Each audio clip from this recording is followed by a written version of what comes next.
Who is wanted?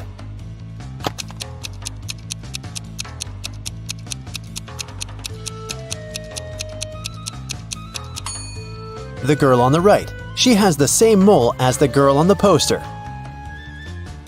Who is an identity thief?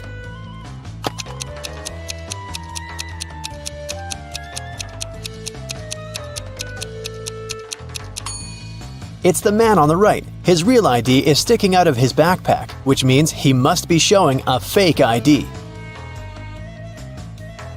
Who is an imposter?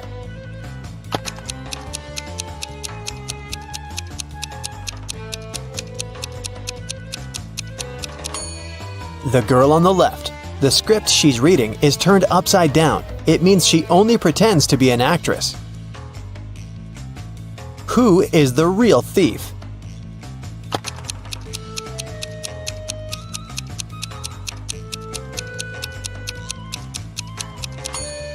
Both of these men are thieves. While one man is distracting the girl, the other is preparing to steal her phone. The last will of Mr. Wilson, a rich businessman, got stolen.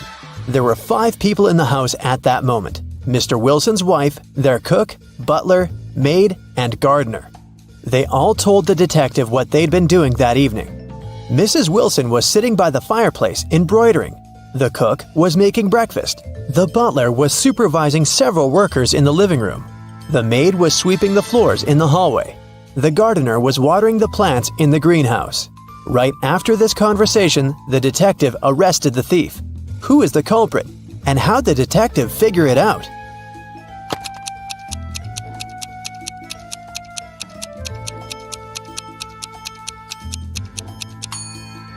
The cook is the thief. He said he'd been preparing breakfast, but the crime happened in the evening. Lily owned a flower store. One day, she got a call from the police. They told her that her shop had been robbed. When she arrived, shards of glass were on the ground near the store, and the pots and plants inside were broken. The police questioned 3 suspects. Jacob, Lily's ex, said, "I was in a hurry and didn't notice that the windows were broken when I was passing by the store. I only realized what had happened when the police called me."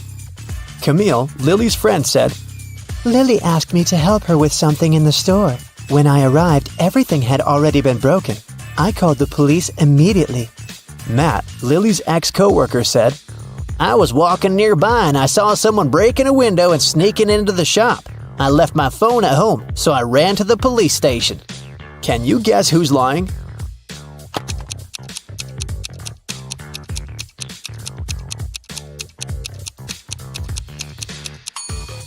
Matt is lying. Shards of glass were laying on the ground, which meant that the criminal had to break the window from the inside. Let's take a little break. Now, you need to think fast. Mary's mom has 4 daughters. One daughter is called April, the second is named May, and the third daughter is June. What's the 4th daughter's name?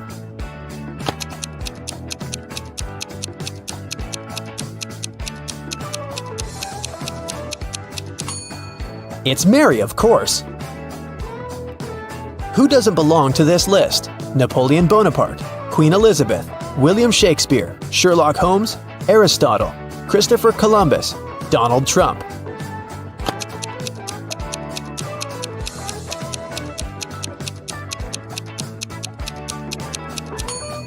Sherlock Holmes.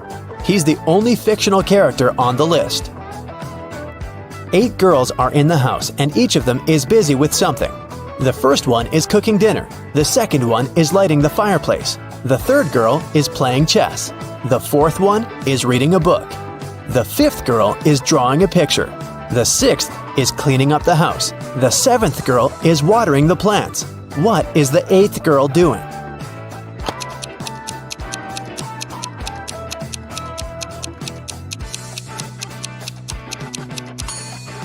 She's playing chess with the third girl.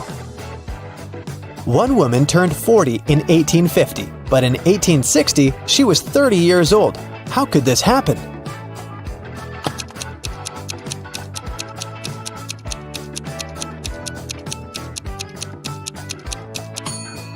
This could only happen if 1860 was earlier than 1850. which means that the woman turned 40 in 1850 BCE and 30 in 1860 BCE. An artist was walking in the park when it suddenly started raining. He had neither a hat nor an umbrella to cover his head. He also couldn't hide under a tree because the downpour was too heavy, and still, not a single hair on his head got wet. How can that happen?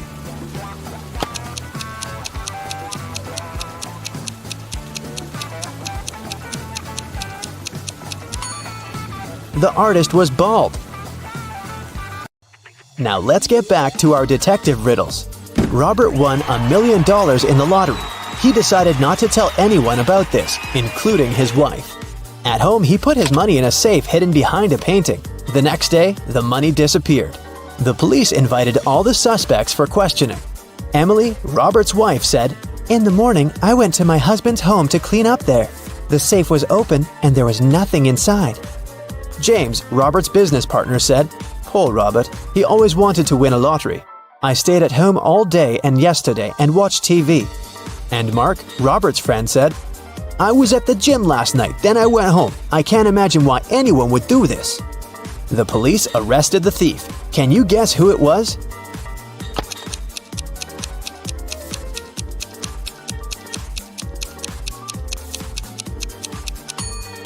Robert's business partner did this. Robert didn't tell anyone that he'd won the lottery. His wife noticed an empty safe when she entered the office, but she didn't know what was inside. Marina was participating in a figure skating championship. She was a very strong competitor, and many people believed she could win. When the time for a warm-up ran out, all the participants started preparing for the performance. Marina was the first. She was amazing, but suddenly she tripped, fell down, and broke her leg, which made her unable to continue. The investigation revealed that someone had ruined her skates. The police interviewed 3 suspects. Anna said, "I didn't do anything, but I saw Jacqueline and Kate walking into the locker room before Marina's performance. They're the ones who ruined her skates." Jacqueline said, "Yes, I indeed went into the locker room to take my things, but I didn't see Kate there." And Kate said, "Yeah, that's because I've been practicing in the gym until it was my turn. Besides, Anna is lying. I saw her in the locker room." Can you guess who's lying?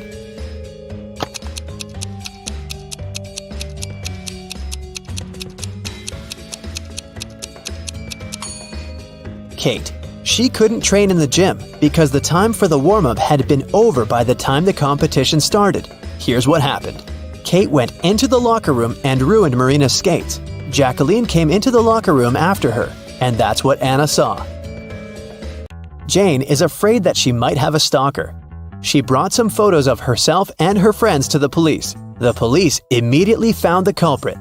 Who is Jane's stalker?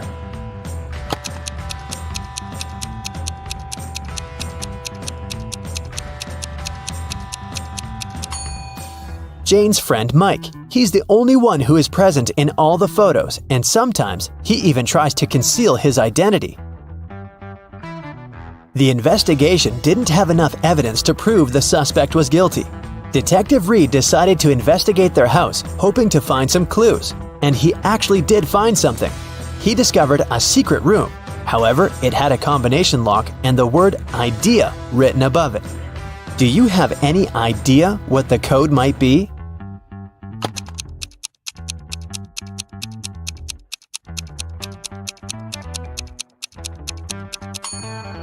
"9451. The code is the number of each of the letters in the alphabet. The door opened to the suspect's secret office. At first glance, there is nothing suspicious inside. A table with a book in the middle, some dusty furniture, and a picture on the wall. The detective examined the painting and found a safe with a 3-digit code behind it. Next to it, there was a note with a hint. P270L7-8. Can you guess what the detective needs to do next?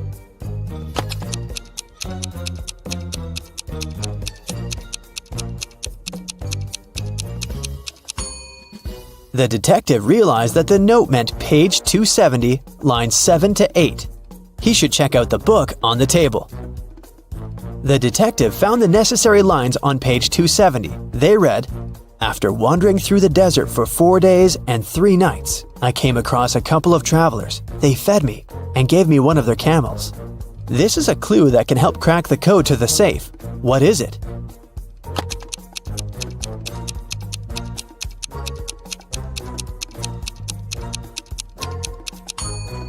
$7.21. 4 days and 3 nights make 7.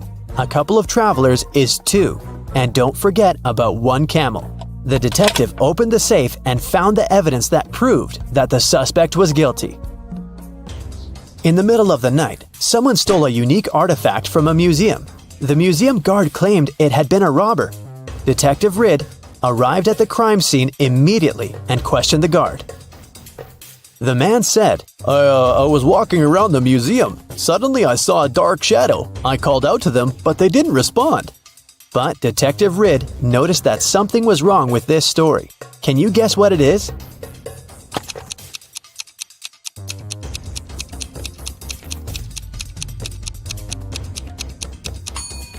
There are only one person's footprints on the floor. If there was the guard and the criminal in the museum, shouldn't there be 2 sets of footprints?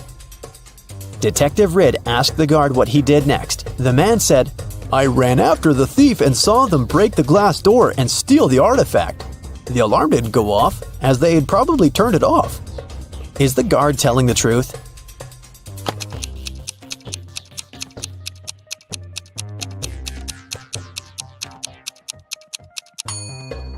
The door is indeed broken, but it's also open. It can only be opened with a key. It looks like someone opened the door to prevent the alarm from going off, and then broke the glass to hide the traces.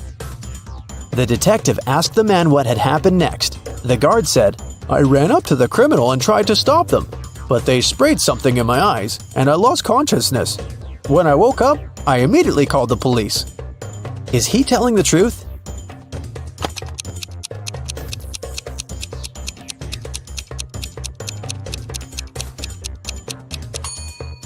His eyes look totally fine. The robbery happened just a few hours ago. If the guard was telling the truth, his eyes would at least look red. He must be lying.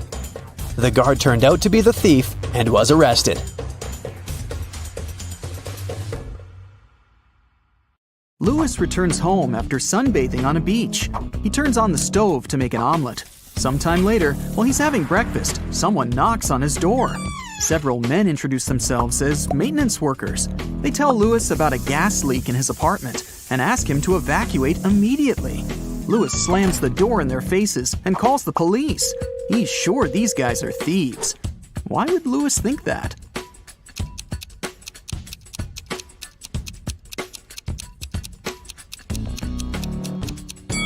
He fried his eggs on the electric stove, not a gas one. Thieves wanted to lure him out of his apartment and steal his stuff. 6 people got stuck on a desert island. They know a helicopter will arrive in a few hours, but they need to eat something now. They have a pot, a bottle of fresh water, and 5 potatoes. They cook them and are about to have dinner. But first, they need to divide 5 potatoes of different sizes and shapes among 6 people. And the food should be distributed equally. How can they do it?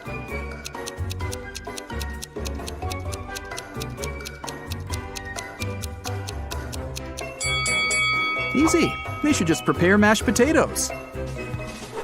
One famous film director loved it when people spoke about him, even if it was something negative. Once, he made a terrible movie. The man wanted people to hate it. Critics and viewers called his movie bad, unacceptable, ridiculous, and embarrassing every day. And the director enjoyed it. A couple of years later, in an interview, he asked a journalist, So, what do you think about my latest movie? The journalist replied shortly, but his answer offended the director. What did the journalist say?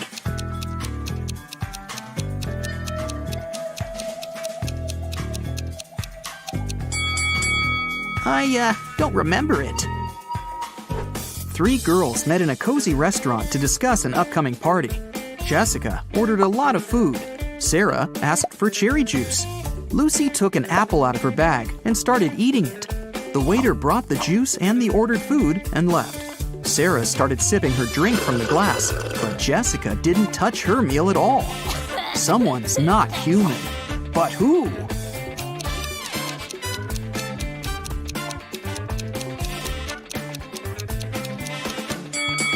It's the waiter! Did you see that his hands were covered with scales and his pupils looked like those of a snake? A traveler is walking through a dense Amazon jungle. He's looking for a unique artifact that once belonged to an ancient tribe. If his mission is successful, he'll sell his find for millions of dollars. He comes out of the jungle into a wide clearing and sees 2 caves. They're both filled with traps, but only one of them contains the treasure. The traveler's sure he'll be able to deal with all the dangers, but only if he chooses the right cave. Which cave should he opt for?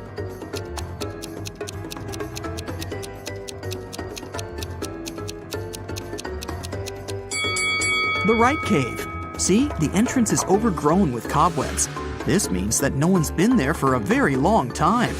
All the other treasure hunters entered the left cave, and they never came back. Mark's friends invited him to a picnic. He arrived at the place, walked around the house, and saw a group of 8 people. None of them was his friend. It was the wrong house. Before leaving, Mark noticed that 3 people in that group were androids. Can you spot them?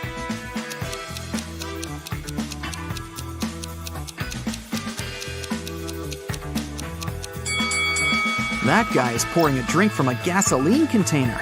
Smoke is coming out of this elderly lady's head because of a short circuit. And this girl is charging her phone through a cable connected to her neck. After a shipwreck, Jack found himself on a desert island. He built a raft and equipped it with small sails that he took from the ruined ship. Jack couldn't sail far from the shore because there was no wind. A few days later, he noticed a ship. It was approaching the island, but its wind-filled sails were facing the opposite direction. According to the laws of physics, it should be sailing away from the island. Besides, there was no wind. So how is it possible that the ship was getting closer to the shore?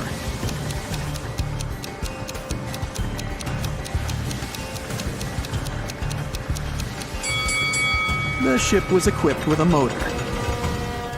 Richard is walking through the forest barefoot because some monkeys have stolen his shoes. He's cold and hungry. Fortunately, he spots a hut. Smoke is coming out of the chimney, and light is shining through the windows. 3 paths lead to the house. The first is covered with red-hot coals, and there are loads of rusty nails on the second one.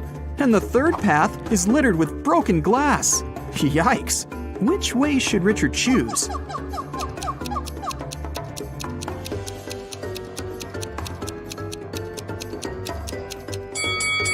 It's cold, so Richard can wait until the coals cool down. And while he's waiting, he can warm up next to them. Toby has been wandering through the desert for several hours. The sun's burning his neck. There's nothing but hot sand around. He's run out of all the water he had. Toby gets weaker and weaker, and finally, he falls down. At this moment, he sees 2 tiny ponds. Toby only has enough strength to get to one of them. Which of these ponds is a mirage, and which is real?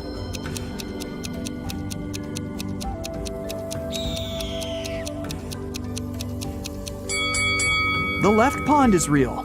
See the clouds above it? It rained there, and the rainwater formed the pond. At the edge of the forest, quite far from the village, there was an old house. Its owner found his TV broken in the morning. Someone had smashed the screen. The owner called everyone who had been in the house that night: a cook, a cleaning lady, and a lawyer. "Who broke my TV?" the man asked. "I was cooking dinner. I didn't touch anything," the cook said. "I was cleaning the basement," the cleaning lady answered. "I was upstairs. I spent the whole night studying the documents," the lawyer replied. One of them is lying. Who is it?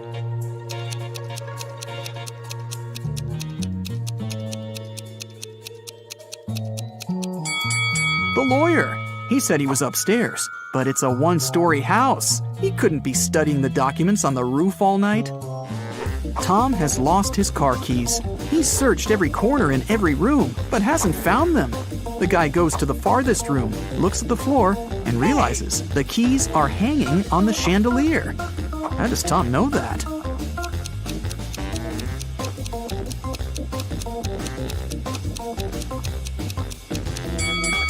The floor is reflective. An elderly philosophy teacher began an exam. His students were sitting in their seats, listening to him. Here's a task for you. Prove that everything that happens around me is real, and I'm not sleeping. Whoever writes the most convincing proof will get the highest points." The students had been writing for several hours, but almost no one got a good grade, except for one girl. She wrote an essay consisting of several words. What did she put on paper?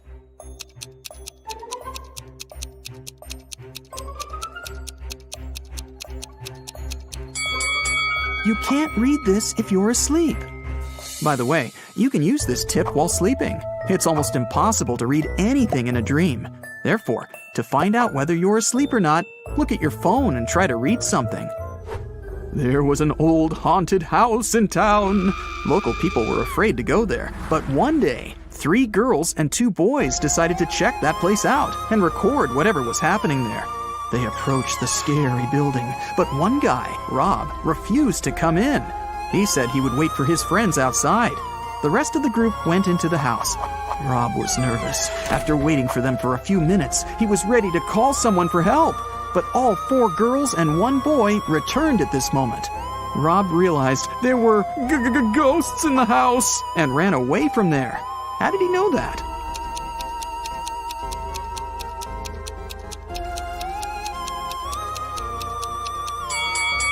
Three girls and 1 boy were in the house, but 5 people came out. 1 girl was a spirit. Rob saw her and ran away. Michael is walking along the sidewalk, holding his hands behind his back. A car appears from around the corner behind him. At this moment, Michael is walking near a big puddle. The driver accelerates. He's going to splash the water all over Michael. But at the last moment, he suddenly slows down and drives around the puddle. Why didn't he drench Michael?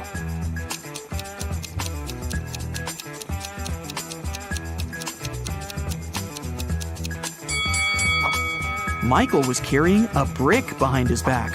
The driver was afraid that Michael would throw it at his car, so he didn't drive over the puddle. Alexandra is walking around an old castle.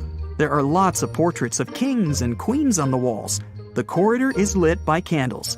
Alexandra goes down to the first floor, where several people are dancing. The girl feels as if she has somehow traveled to the previous century.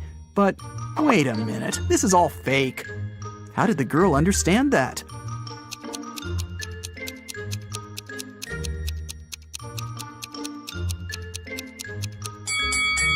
A hidden camera is installed in the corner of the hall. Also, that dancing girl has a smartwatch on her wrist. See? It's morning. Bob leaves his house and goes to the beach. The sun is peeking over the horizon. The sea is calm. There's no wind.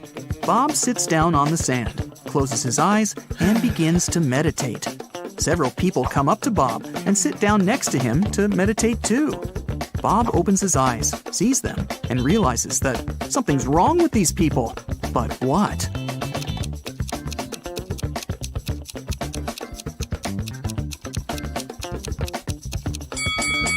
Look at Bob, and now at how these people are sitting. They aren't touching the sand. Their bodies are half an inch above the ground. Okay, now let's check and see how many correct answers you got. 0 to 3 points. Don't get upset. There's no need to try to find stuff everywhere. Sometimes you just need to trust your intuition. 4 to 7 points. More practice, more riddles, more logical tasks. And next time, you'll definitely get better results. 8 to 11 points. Oh, not bad, but sometimes you probably were inattentive. 12 to 15 points. Wow, nobody can fool you. You can always figure out the truth. You're great, but not the best of the best yet. 16 points. Whoa!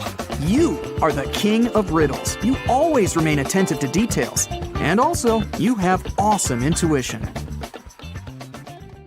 Brad has recently downloaded a dating app and found 3 beautiful ladies right away. Fiona is an art dealer from San Francisco. She has never had a serious relationship before, but she would like to settle down. Mary is a vegan, yoga teacher, and human rights enthusiast. She loves French cheese and enjoys watching sunsets on the pier. Betty is a firefighter. In her spare time, she writes songs and performs them with her music band.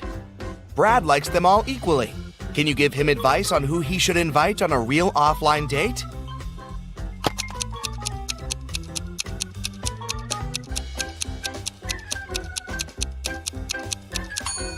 Look at this wedding picture in Fiona's profile. She's the bride, but she claimed she had never been married. Mary is also a liar. Vegans don't eat cheese, so Brad should text Betty. As soon as Betty received a text from Brad, she ran to the bathroom to get ready for the date. She got her hair done and took out several lipsticks. Betty is a tomboy, which is why she uses makeup very rarely. Can you help her choose the right lipstick for her date?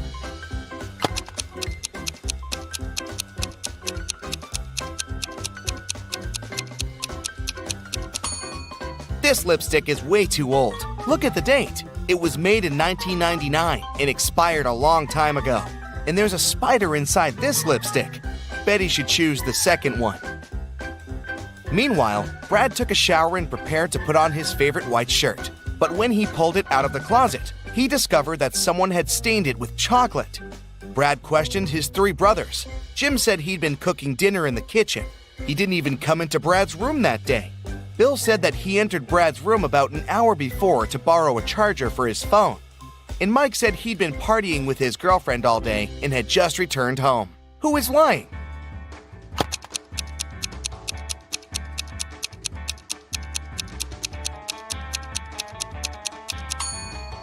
Bill. If he borrowed a charger 1 hour ago, why is his phone still at 1%? Brad decided to prank his brother Bill and cut 2 holes in his t-shirt. How many holes does the t-shirt have now?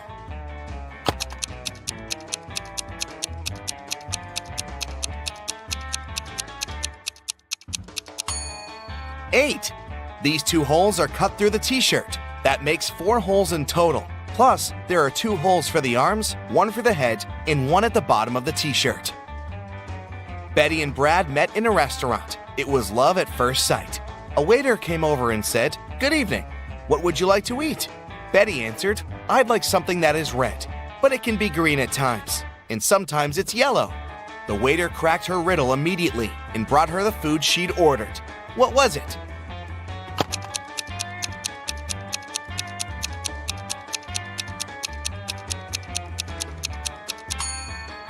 An apple. Brad liked the game and offered the waiter one more riddle. It can be red and it can be green. It can be black or it can be white. It tastes delicious with other dishes, but not on its own. In a minute, the waiter brought Brad his order. Have you guessed what it was?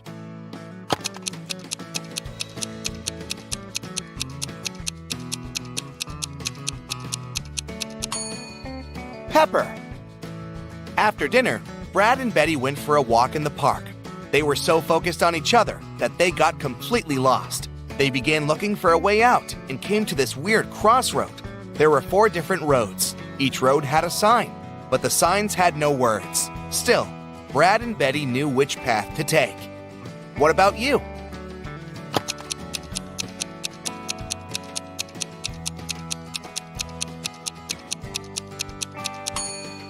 This one. It's the only right hand. 5 months later, Betty moved in with Brad. They shared a family house with Brad's 3 brothers. One day, Betty got a new longboard as a gift for Brad's birthday. It was a surprise, so she locked it in a basement and went to buy some groceries for dinner. When she returned, the longboard wasn't there. She realized that one of the 4 brothers must have pulled a prank on her.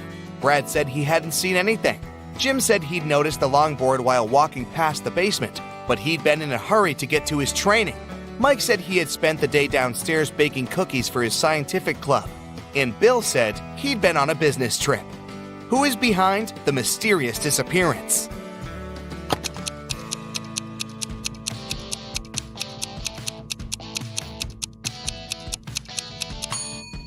Jim.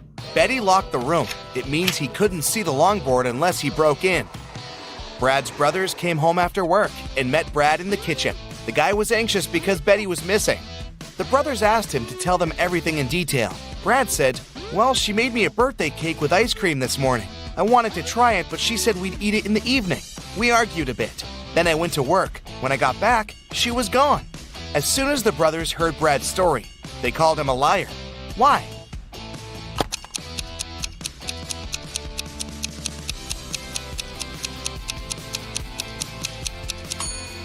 He said Betty had made the cake in the morning. Then why hasn't the ice cream melted yet? Brad got a job as a chemistry teacher. Wait, who stole his money? Brad found only one person's fingerprints on the wallet, his own. He questioned his 3 colleagues. Math teacher Jennifer said that she'd been having lunch. History teacher Becky said, "I didn't feel well yesterday, so I went home early." And English teacher Sam said that he'd been checking his students' homework in his classroom. Who is the thief?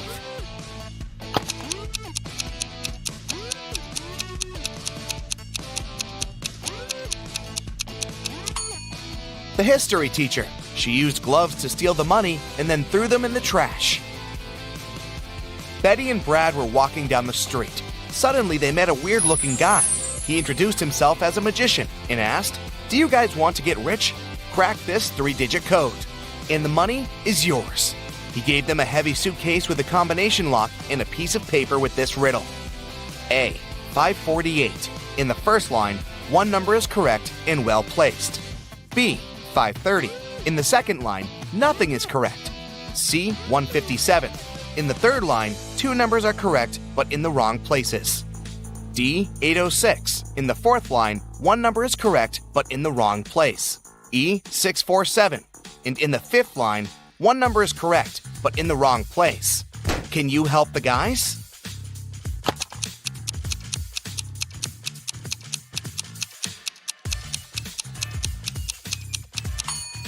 You can use different approaches to crack this riddle. The easiest one is to start with statement B. None of these digits are correct. Therefore, we can exclude numbers 5, 3, and 0.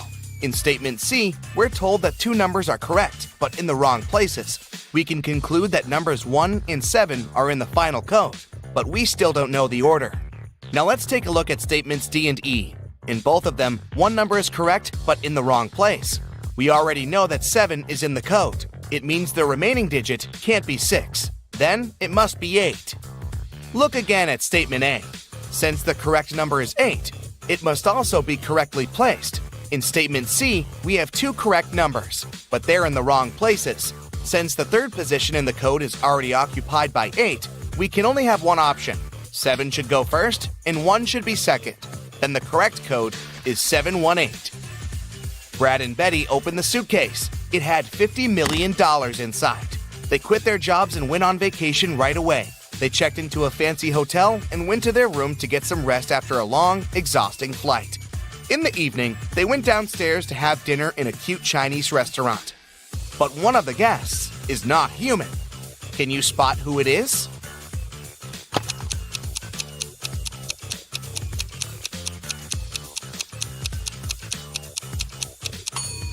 Take a closer look at this guy's plate. It doesn't look like human food at all.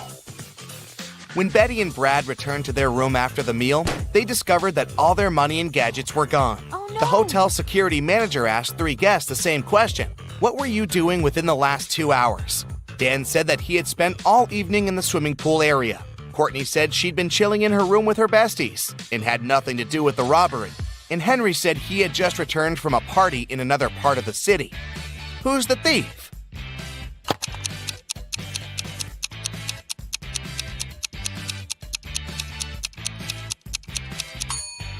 Courtney. The security manager didn't mention any robbery, but she started making excuses straight away. Brad decided to jump with a parachute, but he landed not as successfully as he had expected. As soon as Betty found out about the accident, she rushed to the hospital. In the room, she saw an unconscious person, completely in bandages. She asked a doctor who was passing by, "Sir, please let me in. It's my boyfriend." But the doctor told her that the patient was a woman. Who is right?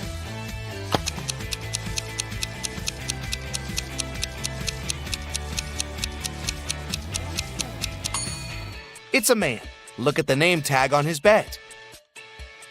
Brad got well pretty quickly, and Becky took him on a romantic trip to an ancient castle. They were walking around the place and taking pictures, but suddenly, all the doors slammed shut. The guys were trapped inside. Brad found a door with a 4-digit combination lock, and Betty found this piece of paper on the floor. Can you help the guys crack the code and escape?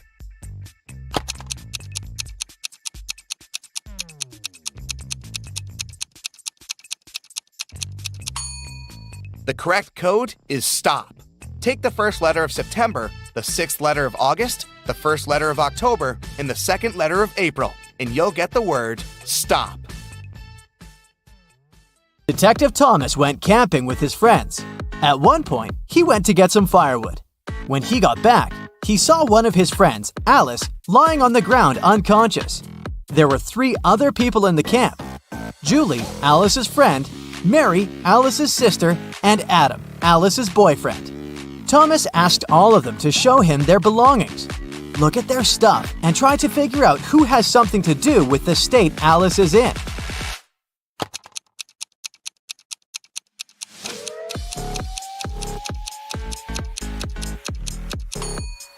It's Julie. If you look attentively, you'll notice a picture of Adam among her things. She must have a crush on him. She likely hurt Alice out of jealousy. Eve went on an expedition to Antarctica with a group of scientists.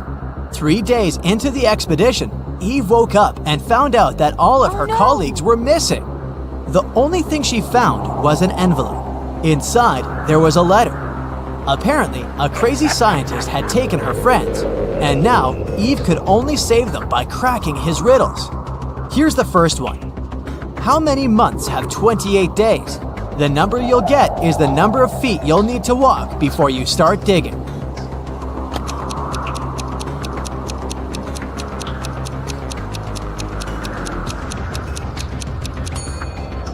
Eve knew the correct answer. All 12 months have 28 days. She walked 12 feet and started digging. The next clue was waiting for her there.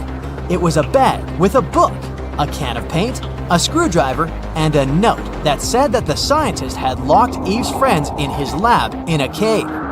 It didn't take Eve long to find the cave, but there were 4 entrances leading inside. Passage 1 was guarded by venomous spiders. Passage 2 had a huge and pretty aggressive monkey blocking the entrance. In Passage 3, Eve saw a mammoth. And at the entrance to Passage 4, there was a bottomless well. Which tunnel should Eve choose?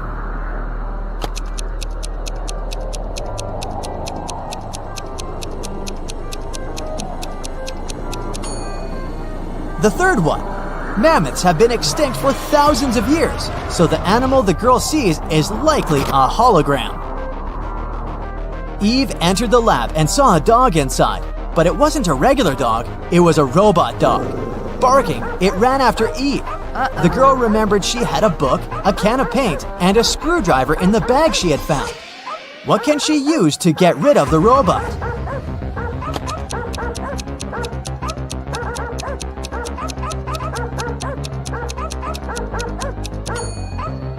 Eve should open the can with paint and throw it at the robot. Since the paint is liquid, it will likely cause the robo-dog to short-circuit. Eve breathed out in relief and started looking around. Suddenly, she saw a key on the floor. The girl picked it up and went to the next room. As soon as she walked in, the door closed behind her back, and a bizarre-sounding voice started to speak. In 15 minutes, toxic gas will fill the room. Your only chance to survive is to take the antidote before the gas is released. At this moment, Eve spotted a small box. She opened it and saw 4 pills and an instruction. Take 4 pills, 1 every 15 minutes. Will Eve have time to take all the pills before the gas fills the room?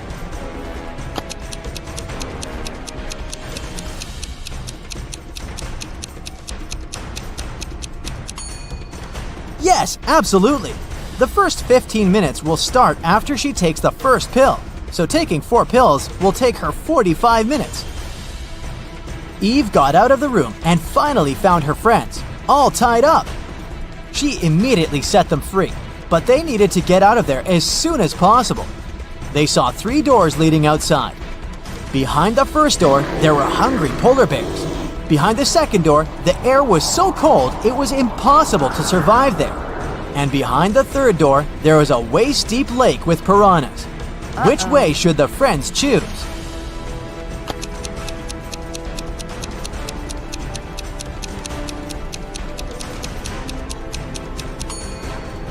The third one.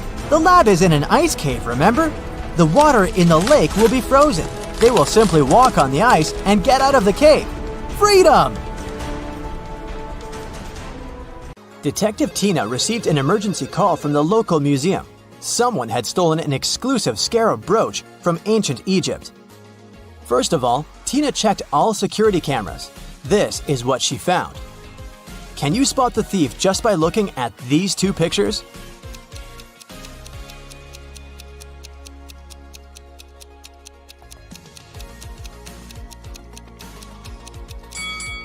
See this guy? He's holding an open paper cup in the first image, but in the second image, the cup has a lid.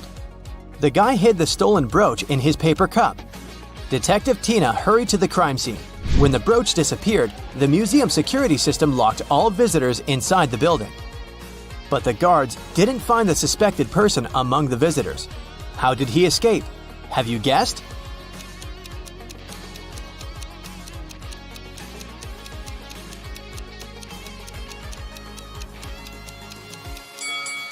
Take a look up at the ceiling. See the shoe prints on the statue? The thief climbed this sculpture and escaped through the window on the roof. Tina went to the roof to search for some clues. Can you see any?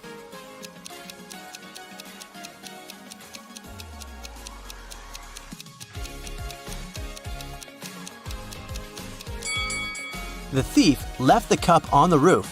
There's a coffee shop name written on it. Bright Cup. Tina can visit this place and check the security cameras. Tina arrived at the coffee shop, located just nearby the museum. Unfortunately, they didn't have security cameras, so Tina questioned the staff. Kelly, the barista, said, "Sorry, I don't know this guy. I'm just trying to do my job." Mike, the manager, said, "This face looks familiar, but I'm not sure where I saw him." And Phil, the guard, said, "Sorry, never saw him. You can trust me. I have a perfect memory for faces." Tina knew for sure that one of them had lied. Can you spot who exactly?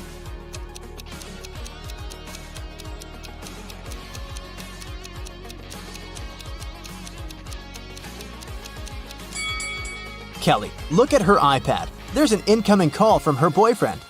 Take a closer look at the contact photo. It's our thief. Therefore, Kelly is an accomplice in the crime. Tina told Kelly, "I'm afraid we should continue this conversation at the police station." But Kelly ran away through the backyard. Tina followed her and ended up in a dark basement. She got lost and found these 3 cages. The first cage is covered with fire. There are huge ice cubes all over the second cage, and the third cage is full of venomous scorpions. Tina has to choose one of them to get to the surface. Can you help her choose the safest option?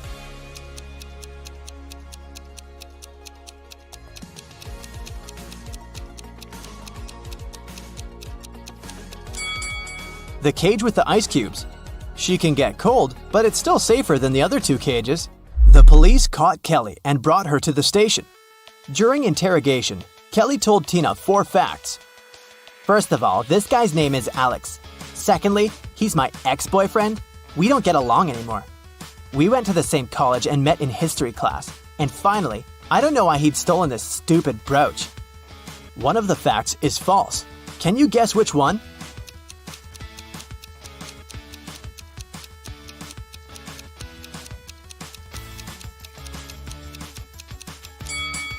The 4th one. Look at Kelly's tattoo. It's identical to the stolen brooch. She definitely knows something about the stolen item. Kelly confessed that the thief might be hiding in an abandoned castle site outside the city. Tina went to check it out. But anyone who wants to reach the castle should go through this tangled maze. Can you tell which one of these 4 paths will bring Tina to the castle?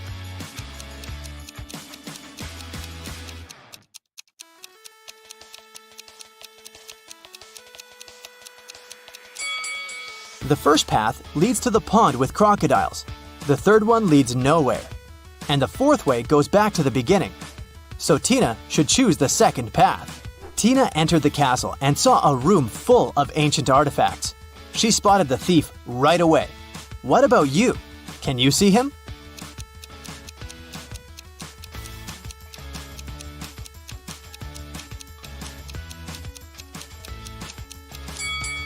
This mummy is holding a cell phone. Alex ran away to the basement and Tina followed him. Unfortunately, the door behind her slammed shut and she got stuck. Can you help her break the code to escape?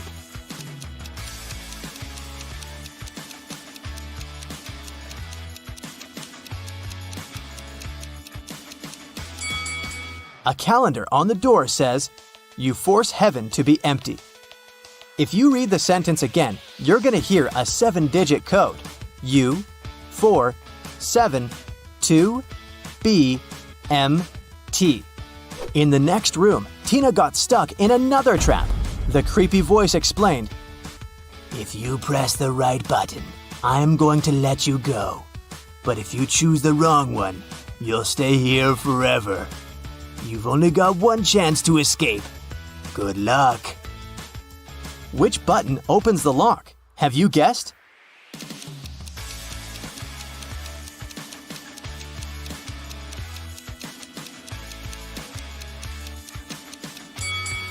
She should pick the black button. This picture on the wall is a hint. The rainbow contains all colors except for black. Tina got out of the trap and entered a room full of old furniture. She noticed 3 odd details about this room right away. What about you?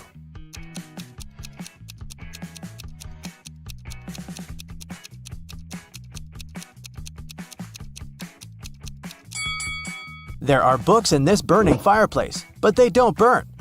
Take a look at this painting on the wall. This lady's winking.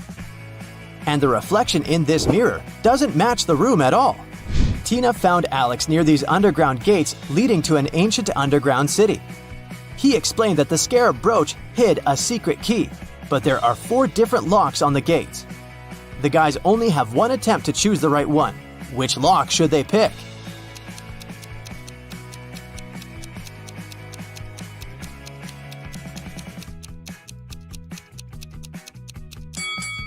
The 4th lock is the only perfect match for this key. The guys opened the gates and entered the city.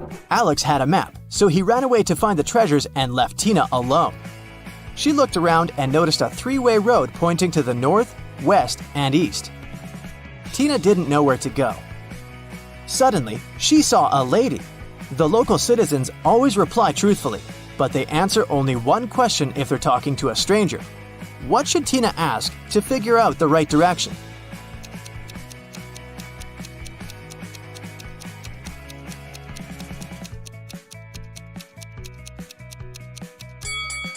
She should ask, if the right direction is not the east, is it west? Here's why. There are 3 possible answers. 1. Yes, west is correct. 2. No, east is the right direction. 3. Neither one nor the other. Tina should go north. Or, Tina might just ask the name of this lady and then introduce herself. This way, they won't be strangers anymore, and Tina would be able to ask as many questions as she needed. Tina went north and finally found the entrance to a cave with treasures, but the door has a combination lock. Can you help Tina figure out the code?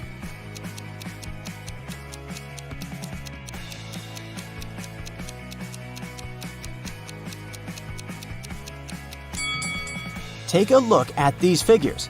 The number corresponds to the sum of intersection points. Therefore, she needs to calculate the number of points in the last figure. And voila! The 4-digit code is solved. Inside the caves, Tina met a dragon. It said, "I'm gonna let you in if you can crack my riddle. I'm gonna let you in if you can crack my riddle. I'm quite hot, but if you remove the first 2 letters, I become too cold. What am I?" Have you guessed?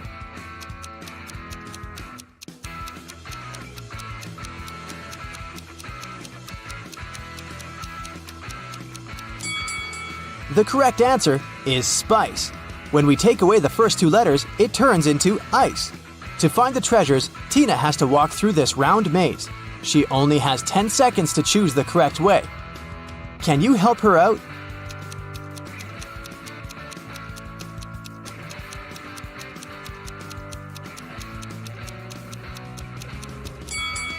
Here's the easiest way.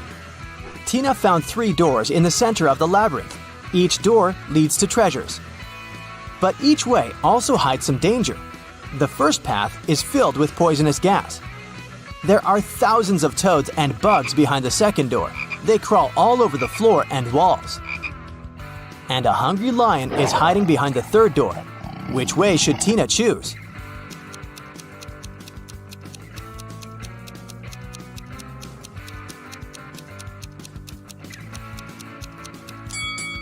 The second way. Although bugs and toads can be gross, they're not dangerous.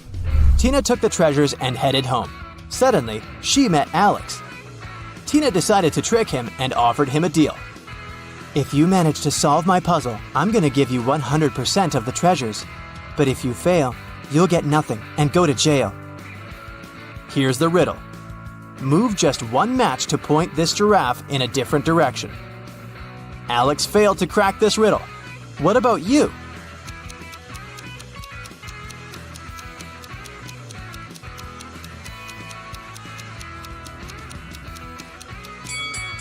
Here's the correct answer. Pretty easy, huh? Betty is a famous artist and blogger with more than 1 million subscribers. She has recently hired an agent to sell her works. The agent created an online shop with Betty's exclusive paintings. One day, Betty woke up and saw that most of her followers recently unsubscribed. Can you guess what happened?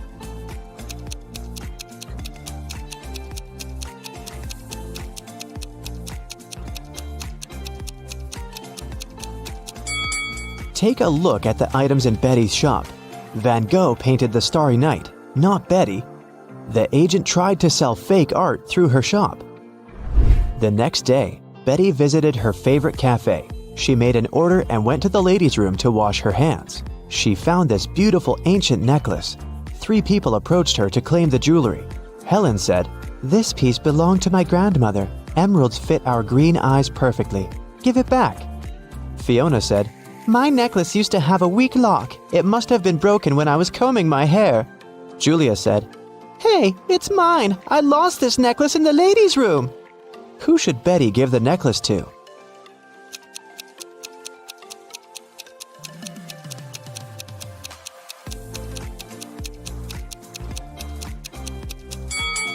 Helen mentioned emeralds, but the stones are red, not green. Julia was so sure that she'd lost the necklace in the toilet, so why wouldn't she go pick it up herself? Fiona was the only one who knew about the weak chain lock, so she's the real owner. Betty returned to her table. She noticed that someone had taken a bite out of her bagel. Betty was shocked and questioned other customers. Derek said, "Lady, I'm a billionaire. I don't need to steal other people's food."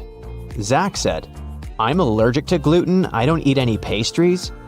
Sheila said, "I saw a weird hungry guy running around the cafe and asking for money. He must have bitten your bagel."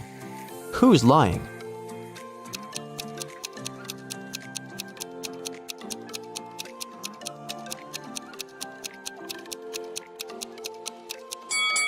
Zach. If he doesn't eat any pastries, why did he order pancakes?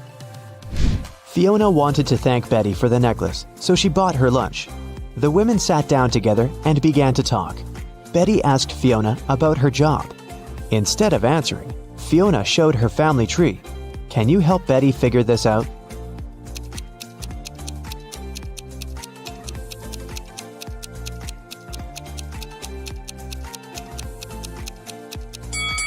Fiona is a witch, her brother is a policeman, their dad is a doctor, and their mother is a football player. Betty got very excited. She begged Fiona to teach her magic crafts. But Fiona hesitated. She wanted to test her potential student and offered Betty to solve this equation first. Can you help her nail this task?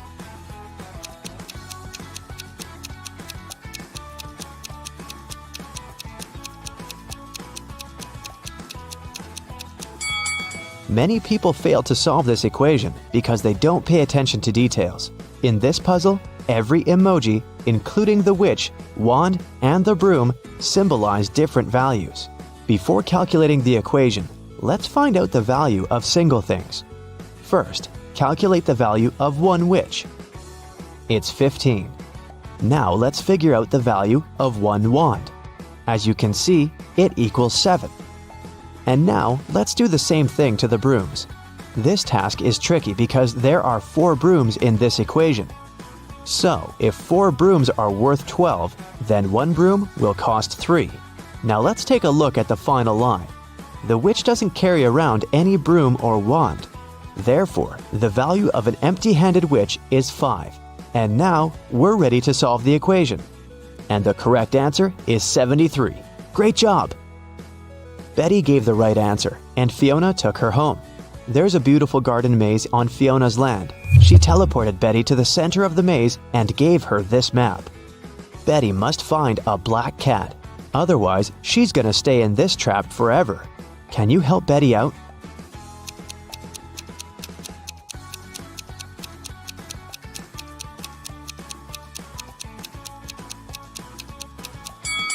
Here's the way.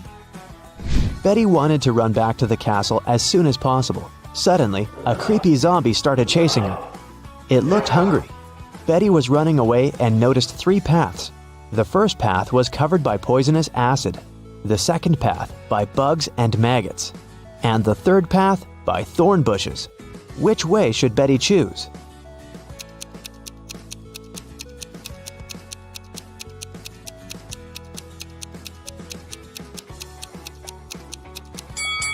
Betty should choose the second path.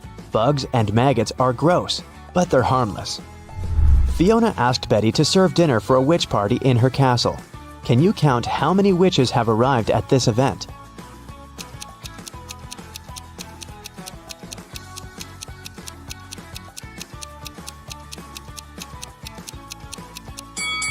There are 13 witches in this picture. This one is not a witch, it's a garden scarecrow. Betty needed to go to the store to buy some ingredients for dinner. She began to write them down. Milk, lemon juice, eggs, butter, oranges, baking soda, cashews, and vinegar. What was Betty making?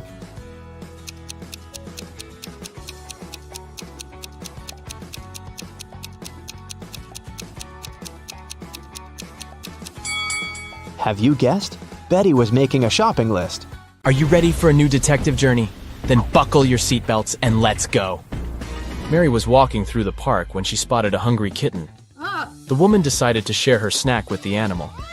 Unfortunately, there was a stream between her and the kitty. She squatted down to attract the cat's attention and showed it the food. The animal was next to her in no time.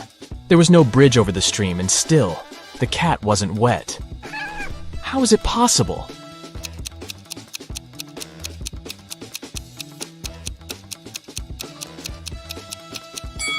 It happened in the winter and the stream was frozen. In a lake, there is a patch of lily pads. Every day, the patch doubles in size. If it takes 48 days for the patch to cover the entire lake, how long will it take for the patch to cover half the lake?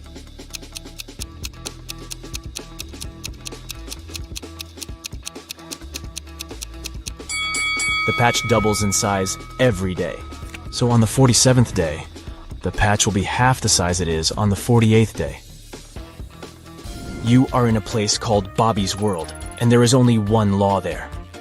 There is a mirror, but no reflection. There is pizza with cheese, but not with ham. There is pepper, but no salt. There is a door, yet no entrance or exit. What is the law in this strange world?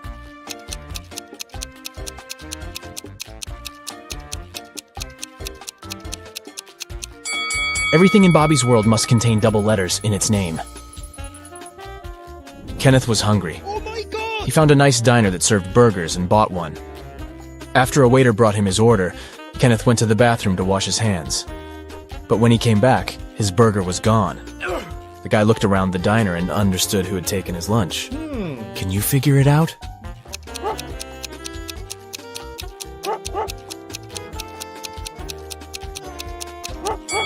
It's the young woman with a dog sitting at her feet and sniffing the air. If she was just drinking coffee, which is what she's pretending to do, the dog wouldn't be so interested in her. Look at these two guys. One is big and burly, and the other is short and thin. They're in a cafe, drinking identical drinks. The shorter one gulps his drink down in one go and leaves. The other man sips his drink slowly. Then he falls to the floor and is taken to a hospital. Can you explain why it happened if they had the same drinks?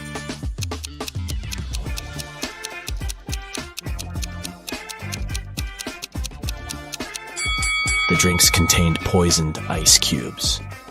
The man who enjoyed his drink gave these ice cubes time to melt and release the poison, while the other man didn't.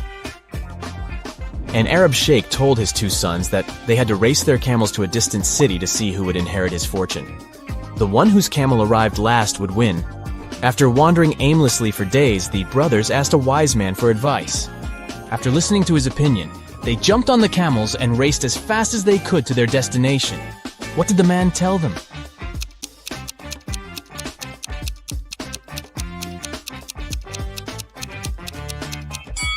The wise man told them to switch their camels.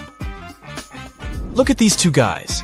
They're wearing similar clothes. Yeah. Both holding coffee cups. And in general, seem to be perfectly okay.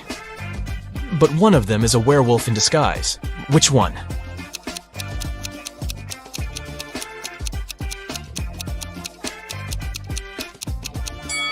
Look at the guy on the right. There are strange marks on the rim of his cup. Were they left by his fangs? Also, his pupils are a bit elongated. Oh. And there is a paw print design on the plastic bag he's holding. Is it a special store for werewolves? A rich entrepreneur disappeared from his office. Oh my God. The only thing he left behind was a note with the numbers 6, 4, 9, 10, and 11 and a calendar. The police have 5 suspects. All of them, the businessman's acquaintances. James, Kevin, Carol, Jason, and Laura. Who knows something about the man's disappearance?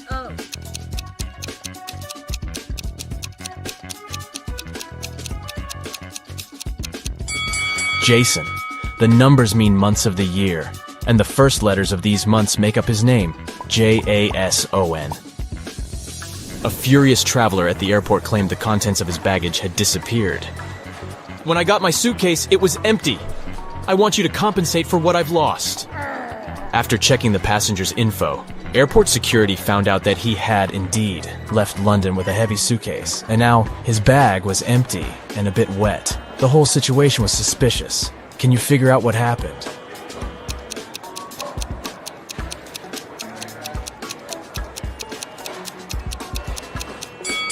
The passenger left London with a suitcase full of ice. During the flight, the ice melted, and the man demanded compensation for the lost belongings. Matthew bought a new smartphone and a phone case. He paid $510. The gadget cost $500 more than the case. How much did Matthew pay for the phone?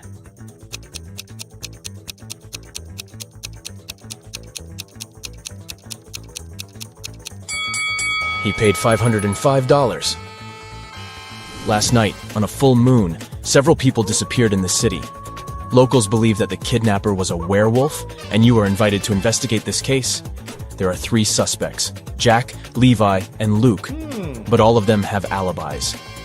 Jack was walking with his girlfriend near the river. Levi was choosing a silver ring for himself in the mall. And Luke, who is a museum guard, had a night shift at work. Which guy is guilty?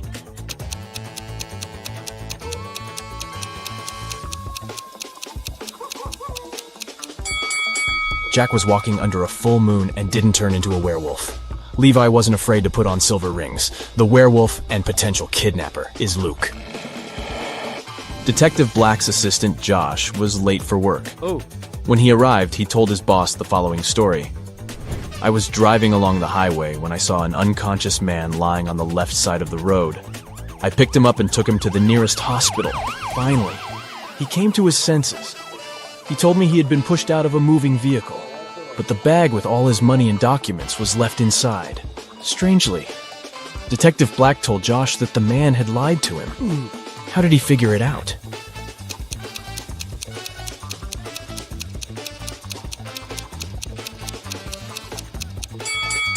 If the man had indeed been pushed out of the car, he would have been lying on the right side of the road, not the left one. Criminals caught 3 men and locked them in a basement with only one window, high above the floor. Oh no. The men decided that at least one of them needed to escape and warn the police. The men stood on each other's shoulders, but the one on the top still couldn't reach the window. But then they did something, and one of them managed to escape. Can you figure out what they did?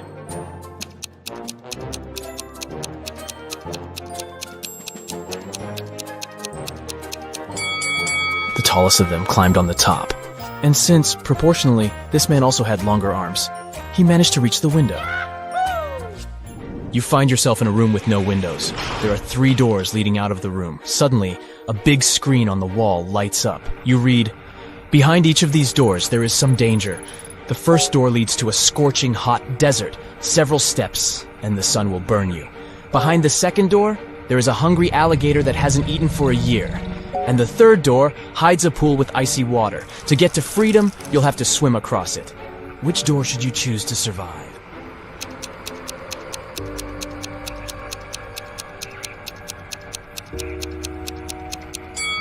Alligators can indeed go without food for up to 3 years, which means that the creature behind the second door is hungry and dangerous. Freezing water can cause cold shock in an unprepared swimmer. That's why you should choose the first door. You just need to wait for the sun to go down and walk through the desert. Oh, yes. James came to a cafe to drink coffee. But when a waitress brought him a cup, the man found a fly in his drink. He called the waitress and told her to bring him another coffee. She did. But when James took a sip from his cup, he got really angry and asked to call a manager. He complained that the waitress had brought him the same coffee. How did he understand it?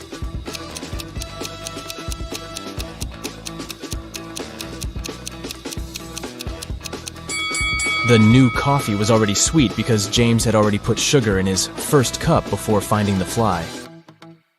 Freddie is one lucky guy. He works at a chocolate factory as a night guard. Once, he was checking the factory as usual. He noticed that someone had stolen several boxes with exclusive chocolate candies. The next morning, Freddie questioned 3 suspects. Jason, a pastry cook, said that he'd finished his shift at 7 p.m. and gone home right away. His wife couldn't confirm that he stayed indoors all night. Harry, a delivery guy, said, "I don't eat chocolate at all. Even the smell of it gives me a severe rash." And Peter, a cleaner, said, "Yesterday I was cleaning the warehouse. I found 1 chocolate candy on the floor and ate it. I'm so sorry. Please don't fire me." Who is the thief?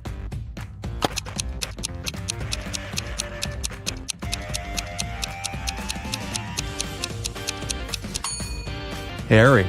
He's standing in a room with a bowl of melted chocolate without any protection. He would have a rash if his allergy was real. Another working day at the chocolate factory. Jason decided to prank Freddie and covered a raw chicken egg with a layer of chocolate. Then he wrapped it and put it among real chocolate eggs on a tray. When Jason brought the chocolate eggs, Freddie spotted the fake one immediately. Can you figure it out?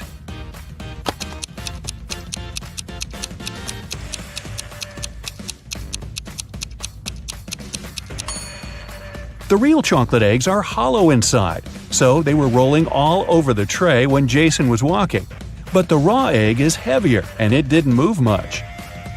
Well, Freddie decided to pay Jason back. He dressed up as a ghost to scare him. But suddenly, several real ghosts appeared in the room. Can you figure out which of these ghosts is Freddie?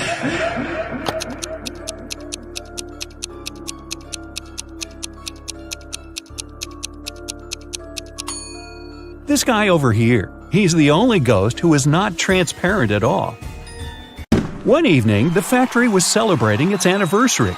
The management organized a party. All employees participated in a karaoke competition. Most of them all sang incredibly well and received gifts and flowers. But only 2 of the best singers, Nancy and Betsy, made it to the final. They prepared to face each other in one more round. But suddenly, Betsy fell to the floor, unconscious. Doctors claimed that she had been poisoned. But all the participants of the competition had eaten exactly the same food. Besides, the police checked the dishes and they were okay. Can you guess what happened?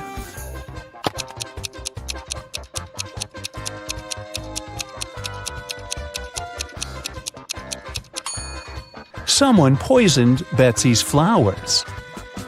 Next day, Freddie came to work as usual. He looked around and exclaimed, wait a minute, who's brought a cat to the chocolate factory? No pets are allowed here. Can you see any animals?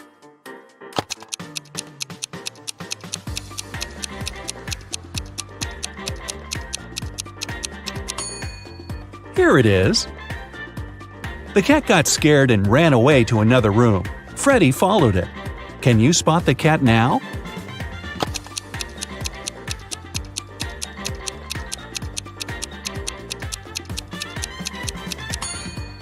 It's hiding over there.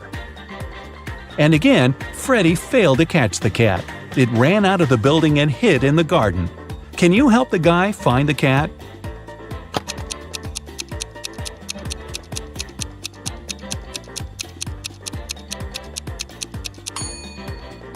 The poor animal is over there.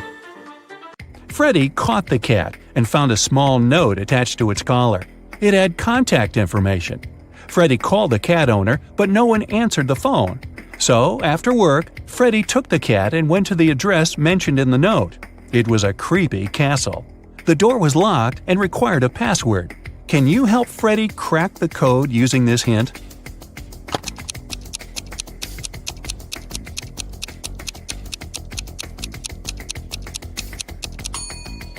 The password is rainbow. A gloomy old man greeted Freddy inside the castle. Freddy expected that he would thank him for bringing the cat back. But the old man began to laugh evilly and locked all the ways out. Then he said, "If you manage to complete 3 tasks I give you, you will get $1 million. But if you fail, you'll stay in my castle forever. Here's the first task. Help me find my glasses among all these vegetables."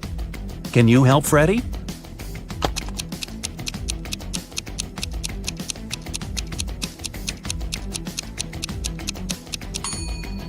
Here they are.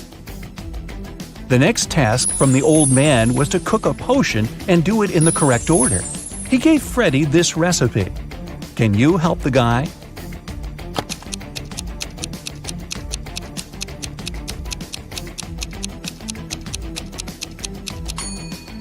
First of all, you gotta put curry. Then go for blueberries to make the potion look greenish. And finally, add tomatoes to make the potion look brown. As for these vegetables, Freddy doesn't need them. And the third task is to find a book in this messy room. Can you see it?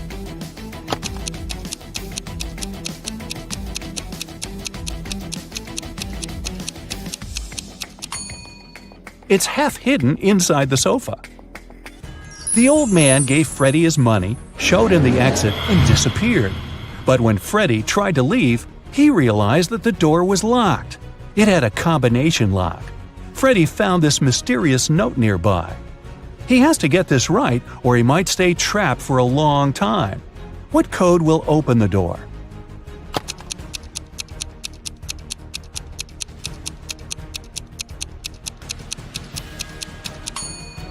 "2361. Each number corresponds to the number of circles in the first set of numbers. Now, Freddy was free to go. As soon as Freddy got out of the creepy castle, he decided to quit his job and go on a trip around the globe. First of all, he took a flight to Spain. On board the plane, he met Gloria. He asked what country she was from. Instead of answering, Gloria showed him this puzzle. Can you guess the country?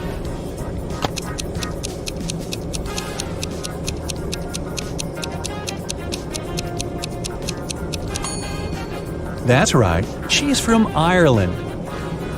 Then Gloria asked Freddy what country he was from, and he showed her this puzzle. Can you guess his country?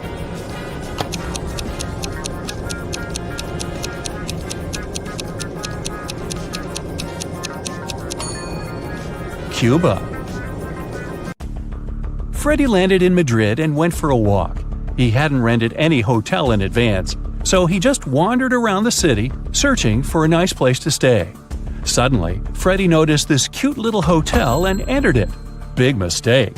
Why?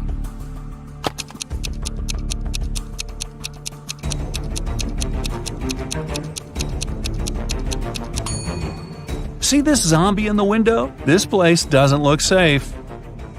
As soon as Freddy entered the creepy hotel, the door slammed behind his back. The guy saw 3 doors leading to freedom. Venomous spiders were crawling behind the first door. Behind the second door, arrows were flying at head height. And behind the third door, there was a black hole. Which door should Freddy choose? Can you help him escape?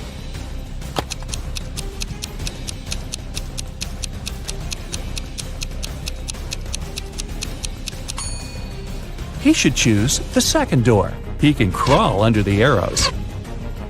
After his adventure, Freddy decided to have lunch in the local cafe. But something's definitely wrong here. Can you figure out what it is?